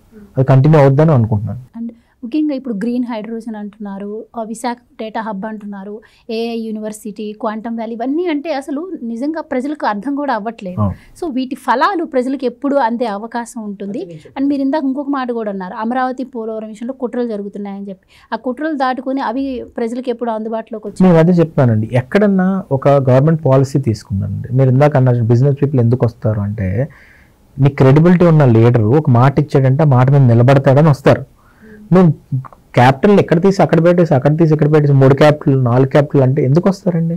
హైకోర్టు కర్నూలు అన్నారు, వచ్చిందా? రాలేదు కదా. నువ్వు అందుకని ఇష్టం వచ్చినట్టు మాట్లాడితే జనాలు నమ్మరు. ఇప్పుడు ఈ ఫలితాలు ఎప్పుడు వస్తాయని అడిగారు. మరి ఇక్కడ ఫలితాలు ఇప్పుడు అందుతున్నాయి కదండి. ప్లస్ ఇప్పుడు ఈరోజు మీరు సగటు మనిషి రేంజ్ తెలంగాణలో ఎంత ఎక్కువ పెరిగిపోయిందండి. Everyone is progressive now. నేను చిన్న చిన్న విలేజెస్లోకి వెళ్తుంటే వాళ్ళు 5 ఎకరాలు 1 ఎకరం అమ్ముకుంటే చాలు, వాడు ఎక్కడ ఉంటున్నాడు. ఎందుకు ఆ రేట్స్ పెరిగాయండి? ఈ డెవలప్మెంట్ వల్లే కదా. నేనేమంటున్నానంటే గ్రీన్ హైడ్రోజన్ ఒక పాయింట్ ఎత్తారు మీరు. గ్రీన్ హైడ్రోజన్ ఇండియాలో ఎక్కడైనా జరుగుతుందండి? ఆంధ్రప్రదేశ్లో జరుగుతుంది. Because of NTPC. ఎన్టీపీసీకి ఎందుకు నమ్మకం బాబు గారి మీద. ఆ ఓన్ ఫండ్ పెట్టి చేస్తున్నారు. గ్రీన్ హైడ్రోజన్ ఆంధ్రప్రదేశ్ నుంచి కానీ మిగతా కంట్రీస్కి వెళ్ళడం మొదలుపెట్టింది అనుకోండి, యూరోప్ కానీ అక్కడికి, ఇంకెంత గర్వంగా మనం చెప్పుకోవచ్చు గ్రీన్ హైడ్రోజన్. ఈ ఫలితాలు జనాలకి అది ఏం జరుగుతుందో అర్థం కాకపోయినా పర్లేదండి. కానీ ఇది నేను యాజ్ ఎ ఎడ్యుకేటెడ్గా నేను చెప్తున్నాను, 100% మన ఎకానమీ పెరగడానికి మనకి చాలా ఉపయోగపడుతుంది. అంటే మీరు చెప్తున్నారు ఇవన్నీ ఫ్యూచర్ కోసం అని చెప్పి, కానీ ఇప్పుడు ప్రజలు ఆశించేది ఏంటి? రైతులు అంటే ఇవన్నీ చూస్తూ మీరు రైతులను విస్మరిస్తున్నారా? అలాగే ఇన్ని పెట్టుబడులు వస్తున్నప్పుడు మాకు ఉద్యోగాలు ఎందుకు రాలేదని చెప్పి ఆ టెంపరీ గురించి ప్రజలు ఆలోచిస్తారు. అది వాళ్ళకి ఇవ్వలేకపోతే మళ్ళీ నెక్స్ట్ అందుకే కదండి ఇప్పుడు నేను అందుకే చెప్తాను, డిఫరెంట్ రాజకీయం మనం చూస్తున్నారని చెప్పాను. ఇంతకుముందు ఏంటి, ట్రికల్ డౌన్ ఎఫెక్ట్, ముందు సంపద సృష్టించాలి తర్వాత ప్రజలకు ఇస్తాము అని ఆలోచించేవారు. ఇప్పుడు ఏమవుతుంది, వెల్ఫేర్ జరుగుతున్నప్పుడే ఇవన్నీ జరుగుతున్నాయి కదండి. ఇప్పుడు రైతులు ఇంతకుముందు ఎరువులు టైంకి సమయానికి రాక, వాళ్ళు ధాన్యం సమయానికి కొనుక్కున్నప్పుడు ఆ సీజన్కి అక్కడికి వెళ్ళి చూసి కనీసం కొనుక్కునేవాళ్ళు లేక ఎన్ని బాధపడ్డారు కదండి. అసలు రైతు బజార్ల కాన్సెప్ట్ తీసుకొచ్చింది చంద్రబాబు నాయుడు గారు ఫస్ట్ ఇక్కడ. మళ్ళీ అక్కడికి ఈ రోజు ఏంటంటే ప్రతి మార్కెట్ యార్డ్ మీరు వెళ్ళండి, మొత్తం క్లీనింగ్ చేసి, మా మార్కెట్ యార్డ్ ఎగ్జాంపుల్ తీసుకున్నాం, మందు బాటిల్ దొరికాయి మొన్న 5 yearsలో అక్కడ మార్కెట్ యార్డ్. అలాంటిది ఈ రోజు మొత్తం రైతులకు సరైన సమయానికి డబ్బులు పడుతుంది. ఇప్పుడు డ్రోన్ సిస్టమ్ తీసుకొచ్చి మీరు నమ్మరండి, పిఎస్ఎస్ ఇప్పుడు కార్పొరేటివ్ బ్యాంక్ ఏదైతే ఉందో నాబార్డ్ లోన్ కింద డ్రోన్స్ కూడా ప్రతి ఒక్క పిఎస్ఎస్కి వచ్చేలా చేసి స్ప్రేయింగ్, పెస్టిసైడ్ స్ప్రేయింగ్ రైతులకు ఇంకా ఈజీ చేయాలని ప్లాన్ చేస్తున్నారు. బిల్గేట్స్ ఫౌండేషన్ కూడా దాన్ని కొలాబరేట్ అయ్యారు మొన్న. ఎందుకు బిల్గేట్స్ ఫౌండేషన్ అంటే ఏ సమయానికి రైతు నష్టపోకుండా ఏ సమయానికి ఏం వేస్తే బాగుంటుంది ఇవన్నీ ఆలోచించడానికి, ఆర్గానిక్ ఫార్మింగ్ తీసుకురావడం ఇవన్నీ. అంటే నేను ఒకటే అడుగుతాను, 1 year అయిందండి, 1 yearలోని ఒక్క యాజిటేషన్ రైతులు ఇబ్బంది పడుతున్నారని వీళ్ళు అంటున్నారు. ఎక్కడ ఇబ్బంది పడుతున్నట్టు బయటకు ఎక్కడికి వస్తున్నారు అనేది నేను అంటున్నాను. ఇప్పుడు టీచర్స్ కానీ అందరూ హ్యాపీగానే ఉన్నారు, అందరూ సుఖంగా ఉన్నారు. సుఖంగా ఉన్నప్పుడు ఏమవుతుంది, ఒక్కొక్కసారి కొంతమంది ఫంబుల్ అవుతున్నారు. ఎలాగా, ఒక కొత్త ఛాన్స్ ఇద్దాం ఎవరికి కానీ, ఈసారి మాత్రం అది అనుకోకండి అని నేను చెప్తున్నాను. సో డెవలప్మెంట్ వచ్చేదాకా ఆగుదామని లేదు కదా, ప్యారలల్గా వెల్ఫేర్ కూడా జరుగుతుంది అనేది నా ఉద్దేశం. అయితే ఇప్పుడు ఎమ్మెల్యేలు పనితీరు సరిగా లేదు అని చెప్పి చంద్రబాబు గారు హెచ్చరిస్తూ ఉన్నారు. మరి ఇలాంటి టైంలో మరి ప్రజలను మీరు సంతృప్తి పరుస్తున్నారు అని అనుకుంటున్నారా? మీ పాలన పట్ల ప్రజలు సంతృప్తిగా ఉన్నారంటారా? ఇప్పుడు అందుకే కదండి, ఇప్పుడు ఏంటంటే ప్రజల దగ్గర నుంచి డైరెక్ట్ ఫీడ్బ్యాక్ తీసుకున్న ముఖ్యమంత్రి ఎవరున్నారు, ఈయనే ఉన్నారు. ప్రజలు కాల్స్ వెళ్తున్నాయి, కాల్స్ వెళ్ళి ఆ ప్రజలు సాటిస్ఫాక్షన్ లేదు 1, 2, 3 కొంతమంది డిపార్ట్మెంట్స్ మీద కాల్స్ వెళ్తున్నాయి, సర్వేస్ జరుగుతున్నాయి. ప్రతి రిపోర్ట్ని ఆయన చూసుకుంటున్నాడు, చూసుకొని ఎక్కడ గ్యాప్స్ ఉన్నాయి, ఎక్కడ కమ్యూనికేషన్ గ్యాప్స్ ఉన్నాయి ఆయన అడ్రస్ చేస్తున్నారు. అసలు ఇన్ని వర్క్స్ అన్ని కోణాల్లో కూడా చూసే లీడర్ ఉండడం అదృష్టంగా భావించాలి. ఈరోజు కొంతమంది ఎమ్మెల్యేలకు పనితీరు బాగాలేదన్నారు, కాషన్ చేయడం. ఇప్పుడు ఒక టీం వర్క్ చేస్తున్నారు అనుకోండి, ఎవరో 2-3 బాగా చేయకపోతే కాషన్ చేస్తారు. అలాగని చెప్పి చాలా వర్స్ట్గా చేస్తున్నారు. ఒక ఎమ్మెల్యే మాత్రం అసభ్యకరంగా ప్రవర్తించినందుకు మాత్రం సస్పెండ్ చేస్తారు కదండి మన రాయలసీమ తిరుపతి దగ్గర. సో నేనేమంటున్నానంటే ఇలాంటి లీడర్ ఉండడం వల్ల కాషన్ ఇస్తారు. దాంతోపాటు ఏంటంటే ర్యాంకింగ్ సిస్టమ్ పెట్టడం వల్ల మనకి అదేమంటే ఇన్సెంటివైజ్ అంటాం. ఇన్సెంటివైజ్ అంటే అందరూ డబ్బులు అనుకుంటారు. Incentivise from his perspective it's appreciation. So ఆ అప్రిషియేషన్తో లీడర్స్ని ముందుకు నడిపించడం, దాంతోపాటు అభివృద్ధి జరగడం, సంక్షేమం జరగడం, రివ్యూస్ చేయడం, ప్రజల దానికి డైరెక్ట్ ఫీడ్బ్యాక్ తీసుకోవడం. ఇప్పుడు టెక్నాలజీ పెరిగింది కాబట్టి ఇంకా డైరెక్ట్ ఫీడ్బ్యాక్ తీసుకోవడం, ప్రతి డిస్ట్రిక్ట్ దగ్గర నుంచి ఈవెన్ రెవెన్యూ డిపార్ట్మెంట్లో మీరు ఒక ఎగ్జాంపుల్ తీసుకుంటే పాస్బుక్స్ ఎన్ని అయ్యే మండలాలకి అగ్రెసివ్గా జరుగుతున్నాయా లేదా, లిటికెంట్ భూముల్లో ఎవరైనా డబ్బులు సంపాదించడానికి చూస్తున్నారా లేదా, కరప్షన్ ఎంత ఉంది, ఆ రైతులకు డైరెక్ట్ కాల్స్ వెళ్ళి మళ్ళీ వాళ్ళు 1 సాటిస్ఫాక్షన్ ఉంటే 1 నొక్కండి 2 అవన్నీ కూడా ఫీడ్బ్యాక్ తీసుకొని మళ్ళీ రివ్యూ చేసుకుంటున్నాడు. సో ఇంత వర్క్ ఉందండి. అంటే ఇంత స్ట్రిక్ట్గా ఉన్నప్పుడు కూడా ఎందుకు ఎమ్మెల్యేలపై కొన్ని ఆరోపణలు రావడం ఈ మధ్య ఫ్రీక్వెంట్గా మనం చూస్తున్నాం, ఒకదాని తర్వాత ఒకటి ఆరోపణలు వస్తూ ఉన్నాయి, ఎందుకంటారు? నేను అదే చెప్తున్నానండి. ఇప్పుడు వాళ్ళు ఆరోపణలు చేస్తారు, ఆరోపణలు 1 2 నిజమయ్యాయి అనుకోండి, దానికి కాషన్ ఇవ్వడం అనేది సీఎం గారి బాధ్యత. అది కాషన్ ఇస్తూ వెళ్తున్నారు, దాన్ని డిసిప్లిన్ లో పెడుతున్నారు. ఎవరన్నా ఛాన్స్ ఇస్తున్నట్టు మీకు అనిపించట్లేదు? ఏదో అదే ఎగ్జాంపుల్ చెప్పమంటున్నాను కదా. నేను ఏమడుగుతున్నానంటే ప్రతిపక్షం ఏమంటుంది, ఆ దుమ్ము వేసేసారు అంటే స్వయంగా ఇక్కడ ముఖ్యమంత్రి గారే అంటున్నారు కదా ఎమ్మెల్యేల పనితీరు బాగా అంటే దేని మీద పనితీరు బాగాలేదంటే ఒక 2 పర్స్పెక్టివ్స్ ఉంటాయండి. ఒకటి కరప్షన్ ఉంటుందా, అది స్పెసిఫిక్ గా ముఖ్యమంత్రి గారు చెప్తుంది ఏంటంటే రివ్యూయింగ్. ఇప్పుడు ముఖ్యమంత్రిగా నేను కూర్చొని కాన్షియన్స్ రివ్యూ చేసే బదులు ఎమ్మెల్యే కూర్చొని రివ్యూ చేయాలి కదా అనేది ఉద్దేశం. అది కాషన్ చేయడంలో తప్పు లేదు కదండి. ఇప్పుడు ఆ ప్రతిపక్షం ఏమంటున్నారు, ఏమని విమర్శించగలరు? నేను అంబటి రాము ఆ కృష్ణా జలాలు తెచ్చి నేనే అంటున్నాను. ఇది కుప్పంలో ఆ రోజు నువ్వు ఫేక్ ట్యాంకర్స్ పెట్టి నీళ్ళు వదిలేరు మీరు. ఈ రోజు నేనని తెచ్చాను ఎలా క్లెయిమ్ చేసుకుంటారు? ఆ రోజు పోలవరం గురించి మాట్లాడితే ఏదేదో మాట్లాడాడు. ఆ పైప్ తీసి మొక్కలకి నీరు కలుపుతున్నప్పుడు టైట్ పట్టుకుంటే ఇలా అసలు ఆ పైప్కి పోలవరంకి పోల్చిన ఏకైక ఇరిగేషన్ మినిస్టర్ ఆయన. ఇంకా అంతకంటే దారుణం ఇంకోటి లేదు. సో వీళ్ళకి నాలెడ్జ్ లేదు, ఏ పాడు లేదు. వీళ్ళు ఇప్పుడు ట్రాన్స్పోర్ట్ గురించి అన్ని మాట్లాడుతున్నారు. ఇవాళ ఆర్టీసీ గురించి ఆ రోజు ఎవడో మాట్లాడలేదు. ఈ రోజు గ్రీన్ హైడ్రోజన్ బస్సెస్ అవి తీసుకొద్దాం ఆర్టీసీలోని, ఇవన్నీ మనం కొత్త బస్సెస్ తెద్దాము, ఎందుకంటే ఇప్పుడు స్త్రీశక్తి కింద మనం మహిళలు కూడా ఎంత చేసాం ఇవన్నీ అనుకుంటే దాని గురించి వాళ్ళకి ఏమైపోతుందంటే మొన్నటిదాకా ఈ 15,000 పడలేదని ఒక ఉండేది, బాగా ఉండేది, ఆ సంతోషం లేదు. అది వచ్చేసిన తర్వాత ఏం మాట్లాడాలో తెలియదు. ఫ్రీ బస్ ఇస్తారో అనుకోలేదు, ఇచ్చేసిన తర్వాత ఏం మాట్లాడాలో తెలియదు. సో ఇవన్నీ ఇప్పుడు ఏమవుతుందంటే ఒకదానికొకటి బయటకు వస్తాక వాళ్ళు ఏం చేయలేకపోతున్నారు. అది నేను చెప్తున్నాను. మీరు అన్నారు అంటే ప్రతిపక్షాలు మీ పాలనపై చేస్తున్న ఆరోపణలు కేవలం ఆరోపణలేనా? ఒకవేళ అవి ఆరోపణలు అయితే మీరు కరెక్ట్గా వాటిని తిప్పి కొడుతున్నారు అనుకుంటున్నారు? అంటే అవన్నీ కూడా వాళ్ళ ఎగ్జిస్టెన్స్ కోసం ఆటోమేటిక్గా ఆరోపణలు చేస్తారండి. ఇప్పుడు మా నాన్నగారు ఎగ్జాంపుల్ తీసుకున్నాం. ఆయన స్పీకర్ హోదాలో కూర్చున్నారు. ఆయన ఏం చెప్తున్నారు, దేవుడు ఇవ్వలేదు పూజారి ఎలాగిస్తాడు అని అడుగుతున్నారు.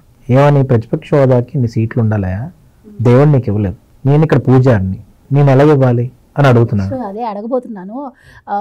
మీ పార్టీ విన్ అయినప్పుడు జగన్మోహన్ రెడ్డి గారి గురించి ఆయన పాత్రుడు గారు ఒక మాట అన్నారు, ఆ పార్టీ ఓడిపోయింది కానీ జగన్మోహన్ రెడ్డి గారు చచ్చిపోలేదు అని, నా చావును కోరుకునే వ్యక్తి నాకు రేపు అసెంబ్లీలోకి వెళ్ళినా కూడా ఎలా మైక్ ఇవ్వగలరు అని చెప్పి వాళ్ళు అప్పట్లో ఆరోపణలు చేశారు.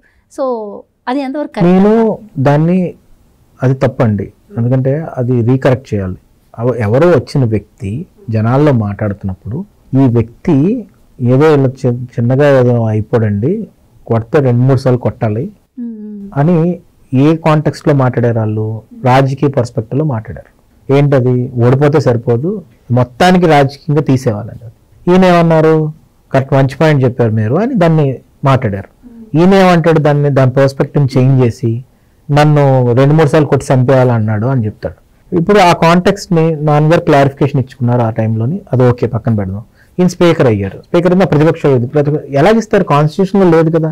అప్పటికి అయ్యన్పాత్ర గారు ఏం చెప్పారు, కాన్స్టిట్యూషన్ ప్రకారంగా ఆ రోజు నువ్వు ముఖ్యమంత్రిగా ఉన్నప్పుడే నువ్వు ఒక మాట అన్నావు, చంద్రబాబు నాయుడు గారు 21 ఎన్నో ఉన్నాయి మీ దగ్గర, దాంట్లోంచి ఇన్ని తీసేస్తే మీ ప్రతిపక్ష హోదా కోల్పోతారంటే ఆయనకు తెలుసు ఎంత నెంబర్ ఉండాలి ప్రతిపక్ష హోదా కోల్పోవడం.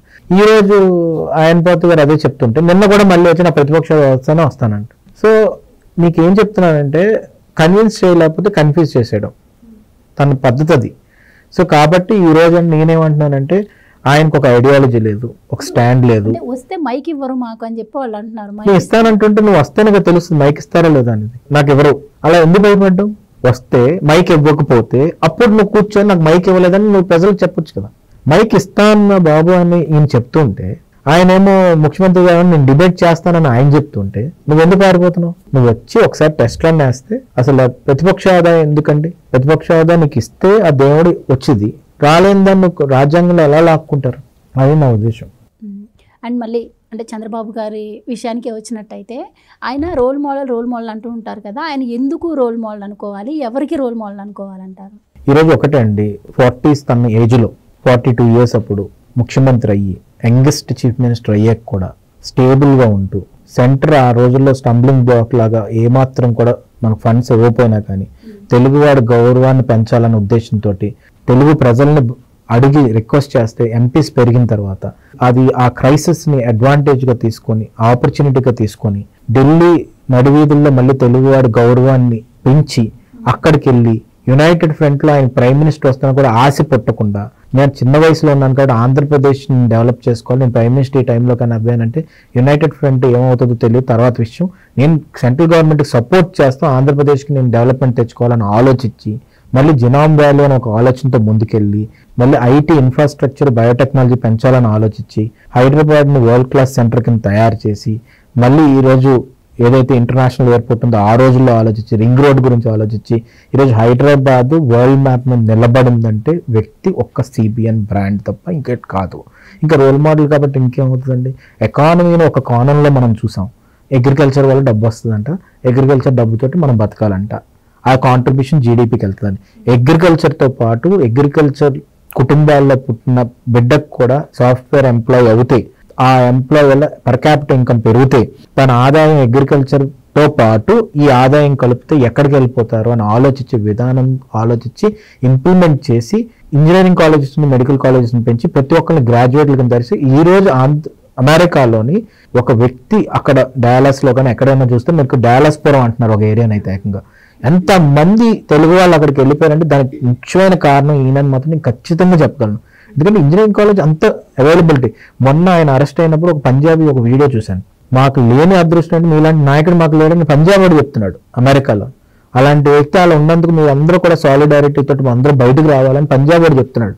మాకు అలాంటి లీడర్ ఆ రోజుల్లో ఉంటే పంజాబ్ వాళ్ళందరూ ఇక్కడికి వచ్చి బిజినెస్ బదులు ఐటీ ఉద్యోగాలు చేసేవాళ్ళం కదా, మేము సంపాదించేవాళ్ళం కదా. కానీ మా లీడర్ ఆ రోజుల్లో అలా ఆలోచించలేదు. మీ లీడర్ అలా ఆలోచించడం వల్ల మీ రోజు ఇక్కడ ఉన్నారని ఓ పంజాబీ మన తెలుగుడు చెప్తున్నాడు. అక్కడ అంత క్రెడిబిలిటీని మన ఎక్కడికి వెళ్ళినా కూడా ఆంధ్రప్రదేశ్ అంటే చంద్రబాబు నాయుడు అనే స్థితికి ఆ రోజు తీసుకెళ్లిపోయి ఆ విజన్ తోటి మహిళలు దండి సింపుల్ చెప్తున్నారు, మహిళలు రాజకీయాలు అంత ఉన్నత స్థానంకి వెళ్ళడం, ప్రైమ్ మినిస్టర్ని డిసైడ్ చేసే శక్తికి వెళ్ళడం, ప్రెసిడెంట్ని కూర్చోబెట్టాలంటే అబ్దుల్ కలాంని తీసుకురావడం, లేకపోతే పెట్రో భారతి గారిని స్పీకర్గా కూర్చోబెట్టడం, లేకపోతే బాలియోగ్ గారిని తీసుకెళ్లి పార్లమెంట్ ఫస్ట్ దళిత్ కమ్యూనిటీ నుంచి ఒక స్పీకర్ చైర్లో కూర్చున్న వ్యక్తిగా తీసుకెళ్ళడం, ఇవన్నీ ఇంప్లిమెంటేషన్ జరిగాయి కదండి, మన కళ్ళ ముందే కదా జరిగాయి. అవన్నీ చూసే కదా ఐటీ చైర్పర్సన్ కింద చంద్రబాబు నాయుడు గారిని పెట్టారు. మళ్ళీ IT Indian of millennium India today ఆయనకి ఒక అవార్డు అనౌన్స్ చేసింది. ఇలినాయిస్లో నాయుడు డే అని చెప్పి ఒక డేని అనౌన్స్ చేశారు September 2nd. మళ్ళీ నీ గోల్డెన్ పీకాక్ అవార్డు వచ్చింది, వరల్డ్ ఎకనామిక్ ఫోరంలో అవార్డ్స్ వచ్చాయి. మళ్ళీ నేమో hidden 7 working wonders of the wonder అని చెప్పి ఆయనకు ఒక అవార్డు ఇచ్చారు. ఎక్కడ దేంట్లోని ప్రాఫిట్ ఒరాకిల్ కార్పొరేషన్లోని హిడెన్ వర్కింగ్ 7 వండర్స్ అని చెప్పేసి ఆయనకు ఒక టైటిల్ ఇచ్చారు. అసలు ఏ లీడర్ కింద ఉన్నాయండి ఇన్నిసార్లు సీఎం అవి, ఎక్కడా కూడా ఎక్కడన్నా మొన్న అంత దారుణమైన సిచ్యువేషన్ అంటే ఆయన ఏడిపించారు. అసెంబ్లీలో అయితే ఆయన సవాల్ చేశాడు, అంత మైక్రో లెవెల్ రాజకీయాన్ని చూశాడు. కుప్పం మున్సిపాలిటీలో కూడా ఆయన ఓడించడానికి ప్రయత్నించి చేశారు.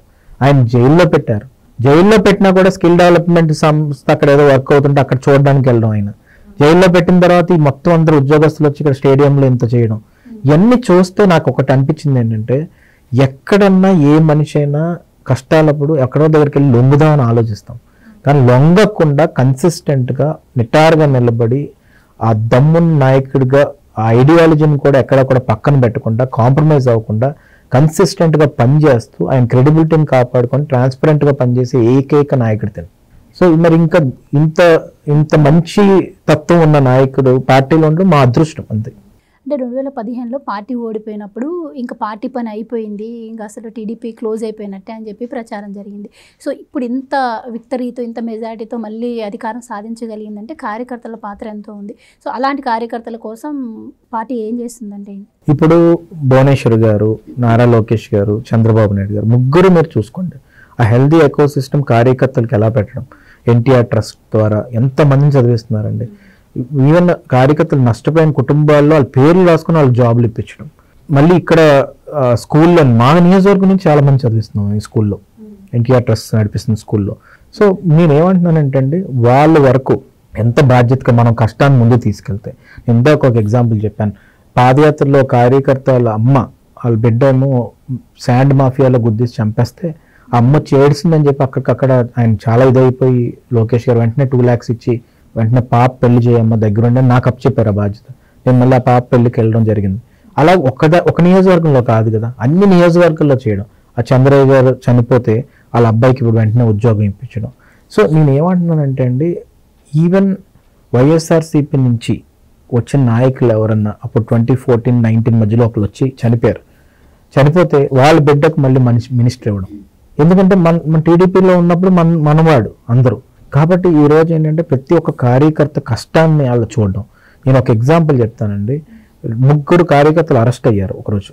అయితే రాత్రి 2:45, 2:50 ప్రాంతంలో ఆయన రివ్యూ చేశాడు. ఆ కార్యకర్తలు రేపు మార్నింగ్ 4 o'clock బెయిల్ రావాలని. వాళ్ళు దేనికోసం అరెస్ట్ అయ్యారు? వాట్సాప్ ఫార్వర్డ్ గురించి అరెస్ట్ అయ్యారు. ఒక ముసలాంని పెన్షన్ ఆపేశారు నెల్లూరులో, ఎన్టీ రామారావు గారి విగ్రహాన్ని పగలగొడుతుంటే ఆమె గట్టిగా మాట్లాడిందని చెప్పి ఆమె గురించి మార్నింగ్ 4 o'clock లోకేష్ గారు ఫాలోఅప్ చేయడం, ఆమె ఏమైనా అరెస్ట్ చేస్తారో చూసుకోండి అని. అది ఓన్ చేసుకున్నప్పుడు వాళ్ళ ఐడియాలజీ ఎప్పుడు కూడా పార్టీ నాది, కార్యకర్తలు మనోళ్ళు, మన కుటుంబ సభ్యులను ఆలోచించినప్పుడే ఇవన్నీ వస్తాయండి. అందుకే లోకేష్ గారు 2014 మహానాడులో గండిపేటలో ఒక డైలాగ్ కొట్టారు. అది డైలాగ్ అని ఆ రోజు అనుకున్నాం మేము అందరం. కానీ అది నిజం అని నాకు ఈరోజు ఎందుకు అర్థమైందంటే, నేను ఒక్కడనే కుటుంబానికి మొత్తం కార్యకర్తలందరినీ నాకు ఇచ్చాడు నాన్న, మా కుటుంబం ఈరోజు నేను ఒక్కడనే ఉన్నాను బిడ్డనే నాన్న. నేను అనుకుని కామన్గా పొలిటీషియన్స్ అందరూ ఇలా మాట్లాడతారేమో అని కొంతమంది అనుకుని నాతో కూడా అన్నారు. అని నేను కూడా డే బై డే చూస్తుంటే ఈరోజు మంగళగిరిలో ఇంత మెజార్టీ తేడం, 2 సార్లు గెలిచింది మంగళగిరి ఇప్పటికొచ్చి 82 నుంచి. అంత దమ్మున్న వ్యక్తిగా ముందుకెళ్ళి పాదయాత్ర చేసి ప్రతి కార్యకర్తను గుర్తుపెట్టుకొని రాసుకొని ఏదైనా సమస్య ఉన్నప్పుడు ఆ సమస్యను మళ్ళీ ఫాలోఅప్ చేయడం. అందుకే ఇప్పుడు రాజకీయం మారిందని నేను ఎందుకు అంటున్నానంటే, ఎవరైతే కార్యకర్తలు జోలికి వచ్చారో వాళ్ళందరూ ఎవరన్నా తప్పు చేసినా, అవినీతి చేసినా వాళ్ళని క్షమించట్లేదు. ఇన్వెస్టిగేషన్ చేస్తున్నారు, అరెస్ట్ చేస్తున్నారు. వాళ్ళ మీద జాలి చూపెట్టకూడదండి. ఎందుకు జాలి చూపెట్టకూడదని నేను అంటున్నానంటే, నా కళ్ళతో చూసిన పార్టీ ఆఫీస్ మీద దాడి చేసినప్పుడు లోపలికి వచ్చి బద్రి అనే కుర్రోడు పనిచేసేవాడు తను ముందుకు వచ్చి ఏంటని ఎలాగొచ్చారంటే డైరెక్ట్ హ్యామర్ తీసి వాడు నెత్తి మీద కొట్టారు. అయితే తను మొత్తం ఆ ఫోటో చూస్తే ఇప్పటికీ కంట్లో నీరు వస్తుంది. మొత్తం ఇలా కుట్లు పడి మొత్తం లోపలికి వచ్చారు, ఇష్టంగా పగలు కొట్టేశారు. ఎంత రాక్షసత్వం అండి అది. భట్టాభి గారు ఉన్నారు, ఆయన ఇంట్లోకి వెళ్ళి వాళ్ళ కూతురు కొన్ని రోజులు రాత్రి లెగిసిపోతుండేది అంత భయంతో. అంత పాపం చేస్తే అంత ఎదుర్కొన్నారు ఒక్కొక్కరు. మా ఇంట్లోకి ఎంతమంది పోలీసులు అండి, ఆల్మోస్ట్ 250 మంది పోలీసులు వచ్చారు లోపలికి. ఎందుకంటే ఆన్సర్ ఏంటి అంటే, మీరు జగన్మోహన్ రెడ్డి గారి మీద తప్పు మాట్లాడారు, కేసు పడింది. మీరు ఎలా చెప్తున్నారు, కానీ ఇప్పుడు మమ్మల్ని ఈ విధంగా ఇబ్బందులు పెడుతున్నారు, ఊళ్ళలోకి కూడా రానికుండా తరిమేస్తున్నారు, మళ్ళీ జగన్మోహన్ రెడ్డి గారి 2.0 వస్తే మేమేంటో చూపిస్తాం, రపారపా నరికేస్తాం అని చెప్పి వాళ్ళు అంటున్నారు. నిజంగానే అలాంటి పరిస్థితి ఉందంటారా? ఇప్పుడు మీరు అన్న మాటని ఒకసారి కాన్ఫిడెన్స్లోకి తీసుకుందాము. అప్పుడు అరెస్ట్ చేసింది అచ్చెన్నాయుడు గారిని, ఆయన పాతు గారిని, అలాగే చంద్రబాబు నాయుడు గారిని. లోకేష్ గారి ముందుకు వచ్చినప్పుడు ఆయన కాళ్ళు లాగి తీసుకెళ్లారు, చాలా ఇదిగా చేశారు. చాలామంది నాయకులు, నేను ఓన్లీ పేర్లు నాకు ఇలా చెప్తున్నాను కానీ చాలా లిస్ట్ చూస్తే పెద్ద లిస్టే ఉంది. ఇప్పుడు అరెస్ట్ చేసిన వాళ్ళు ఒకరి పేర్లు చెప్పండి నాకు. ఎవరు? వంశీ, నందిగం సురేష్ దేని చేశాడో అందరికీ తెలుసు, అది వేరే విషయం. కానీ వంశీ ఏంటంటే అసలు ఆయన మాట్లాడే పద్ధతికి ఎవడన్నా ఒప్పుకుంటాడా? మిథున్ రెడ్డి దేం చేశారంటే లిక్కర్ స్కామ్. ఒక్క మహిళను ఒప్పుకుంటుందా? లిక్కర్ స్కామ్ స్టోరీ విన్న వాళ్ళు ఎవరైనా మహిళలు చెప్పమానండి, మాట్లాడమనండి బయటికి. నేను నా వీడియోలో చూస్తే ఒక ఆమె ఏమంటుందండి, అసలు తీసేయండి అన్నయ్య, అనేక దండం పెడతానన్నయ్య, నా అలాగే ఇంకోళ్ళు ఎవరికి జరగకూడదు అనే చిన్న పిల్ల వాళ్ళ భర్తను చచ్చిపోతే మాట్లాడుతుంది. ఇలాంటి వాళ్ళు అరెస్ట్ చేస్తుంటే ఎందుకు మేమేం చేసామని అడుగుతున్నా. నువ్వు అదే చెప్తున్నా, నా దగ్గర 22 ఎఫ్ఐఆర్లు ఉన్నాయి, నీ ముందు పెడతా. ఆ 22 ఎఫ్ఐఆర్లో ఎక్కడైనా కరప్షన్ చూపెట్టు? లేదు. ఓన్లీ 505 153A సెక్షన్స్ నాకు గుర్తుంటుంది, ఎందుకంటే అన్ని ఎఫ్ఐఆర్ల మీద అదే సెక్షన్లు. ఐటీ యాక్ట్ ఏమనంటే, నువ్వు ట్విట్టర్లో నన్ను ఇన్వెస్టిగేషన్ చేశారు సిఐడి వాళ్ళు. ఏమడిగారో తెలుసు మీకు? మీ ట్విట్టర్ హ్యాండిల్ మీరే నడుపుతారా, ఎవరైనా నడుపుతారా? మీరే పోస్ట్ చేశారా, ఇంకెవరైనా పోస్ట్ చేశారా? మీ సోషల్ మీడియా ఎలా నడుస్తుంది? ఇది ఇన్వెస్టిగేషన్. మిథున్ రెడ్డిని అడుగుతారండి, ఈ లెక్కర్ నుంచి డబ్బులు ఎక్కడికి వెళ్ళాయి, ఏ అకౌంట్లోకి వెళ్ళాయి, ఎక్కడ లండన్లో దాశారు, ఏ ప్యాలెస్లో దాశారు? ఈ కదండి అవినీతి అంటే, అదే కదండి. మరి డిఎస్పీలో కూడా డబ్బులు తీసుకొని గ్రూప్ 1 స్కామ్ చేసిన దారి అంతకంటే వర్స్ట్ ఇంకోటి ఉంటుందండి. పబ్లిక్ సర్వీసెస్ కూడా స్కామ్ చేస్తారా? దాని మీద కూడా అయ్యింది.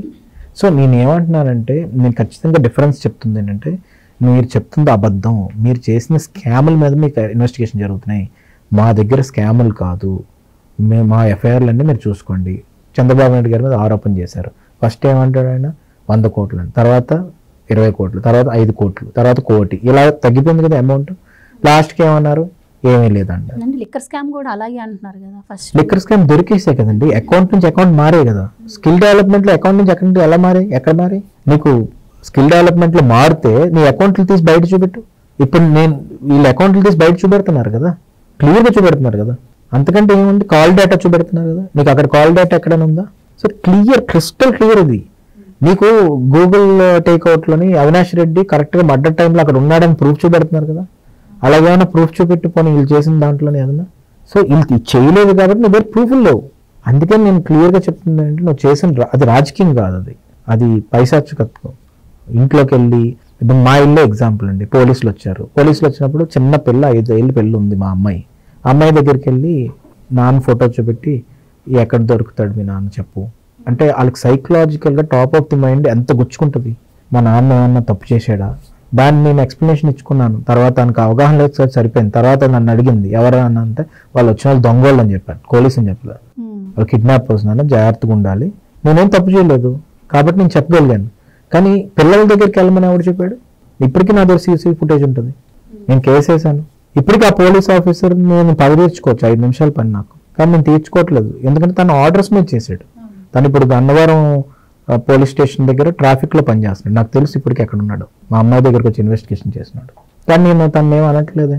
ఎందుకు అనట్లేదంటే, డెమోక్రసీలో ఫాలో అవుతే బాగుండేది. ఆ లీడర్ అలాంటి ఉన్నప్పుడు వీళ్ళు ఏం చేస్తారు, వీళ్ళు ఫోన్ చేసి వాళ్ళ అమ్మాయి దగ్గరికి వెళ్ళి టార్చర్ పెట్టు అని అని ఉంటారు. ఇప్పుడు అలాంటివి ఏం జరుగుతున్నాయంటే ఒకటి చెప్పండి.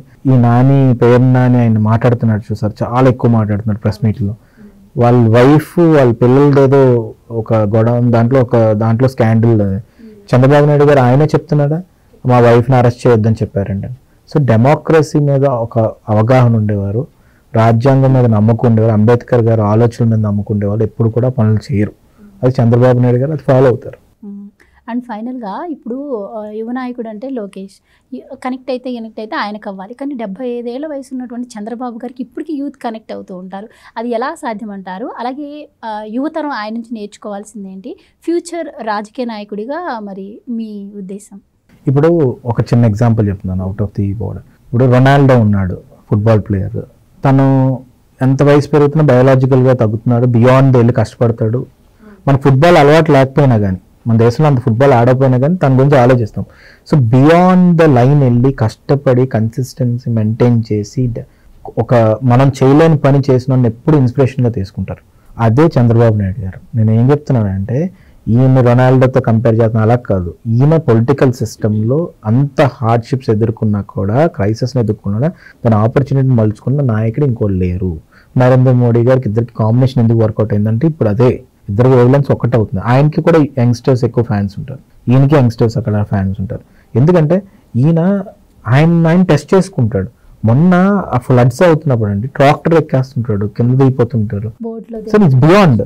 అంటే నేనే 75 years ఉన్నప్పుడు ఆలోచిస్తే ఎలా ఉంటుంది? సో నేను అందుకే ఒక్కొక్కసారి అంటే ఇండైరెక్ట్ గా మేము అడిగేవాళ్ళం కదా, ఏ ఎనర్జీ డ్రింక్ తాగుతారు సార్ ఏంటని అడుగుతాం. సో ఆయన డైట్ ఫాలో అవ్వడం కానీ, ఆయన విధానం కానీ, అందుకే ప్రతిదీ ఒక రోల్ మోడల్. అది చేయడం చాలా కష్టం అండి. అలాంటి లీడర్షిప్ మోడల్గా తీసుకోవాలి. అలాగే ఫ్యూచర్లో కూడా లోకేష్ గారు అలా ఫాలో అవుతారు, అలాగే ఉంటారన్న నమ్మకం మాకు చాలా. అందుకే ఫ్యూచర్ లీడర్షిప్ మీద అంత నమ్మకంతో పని.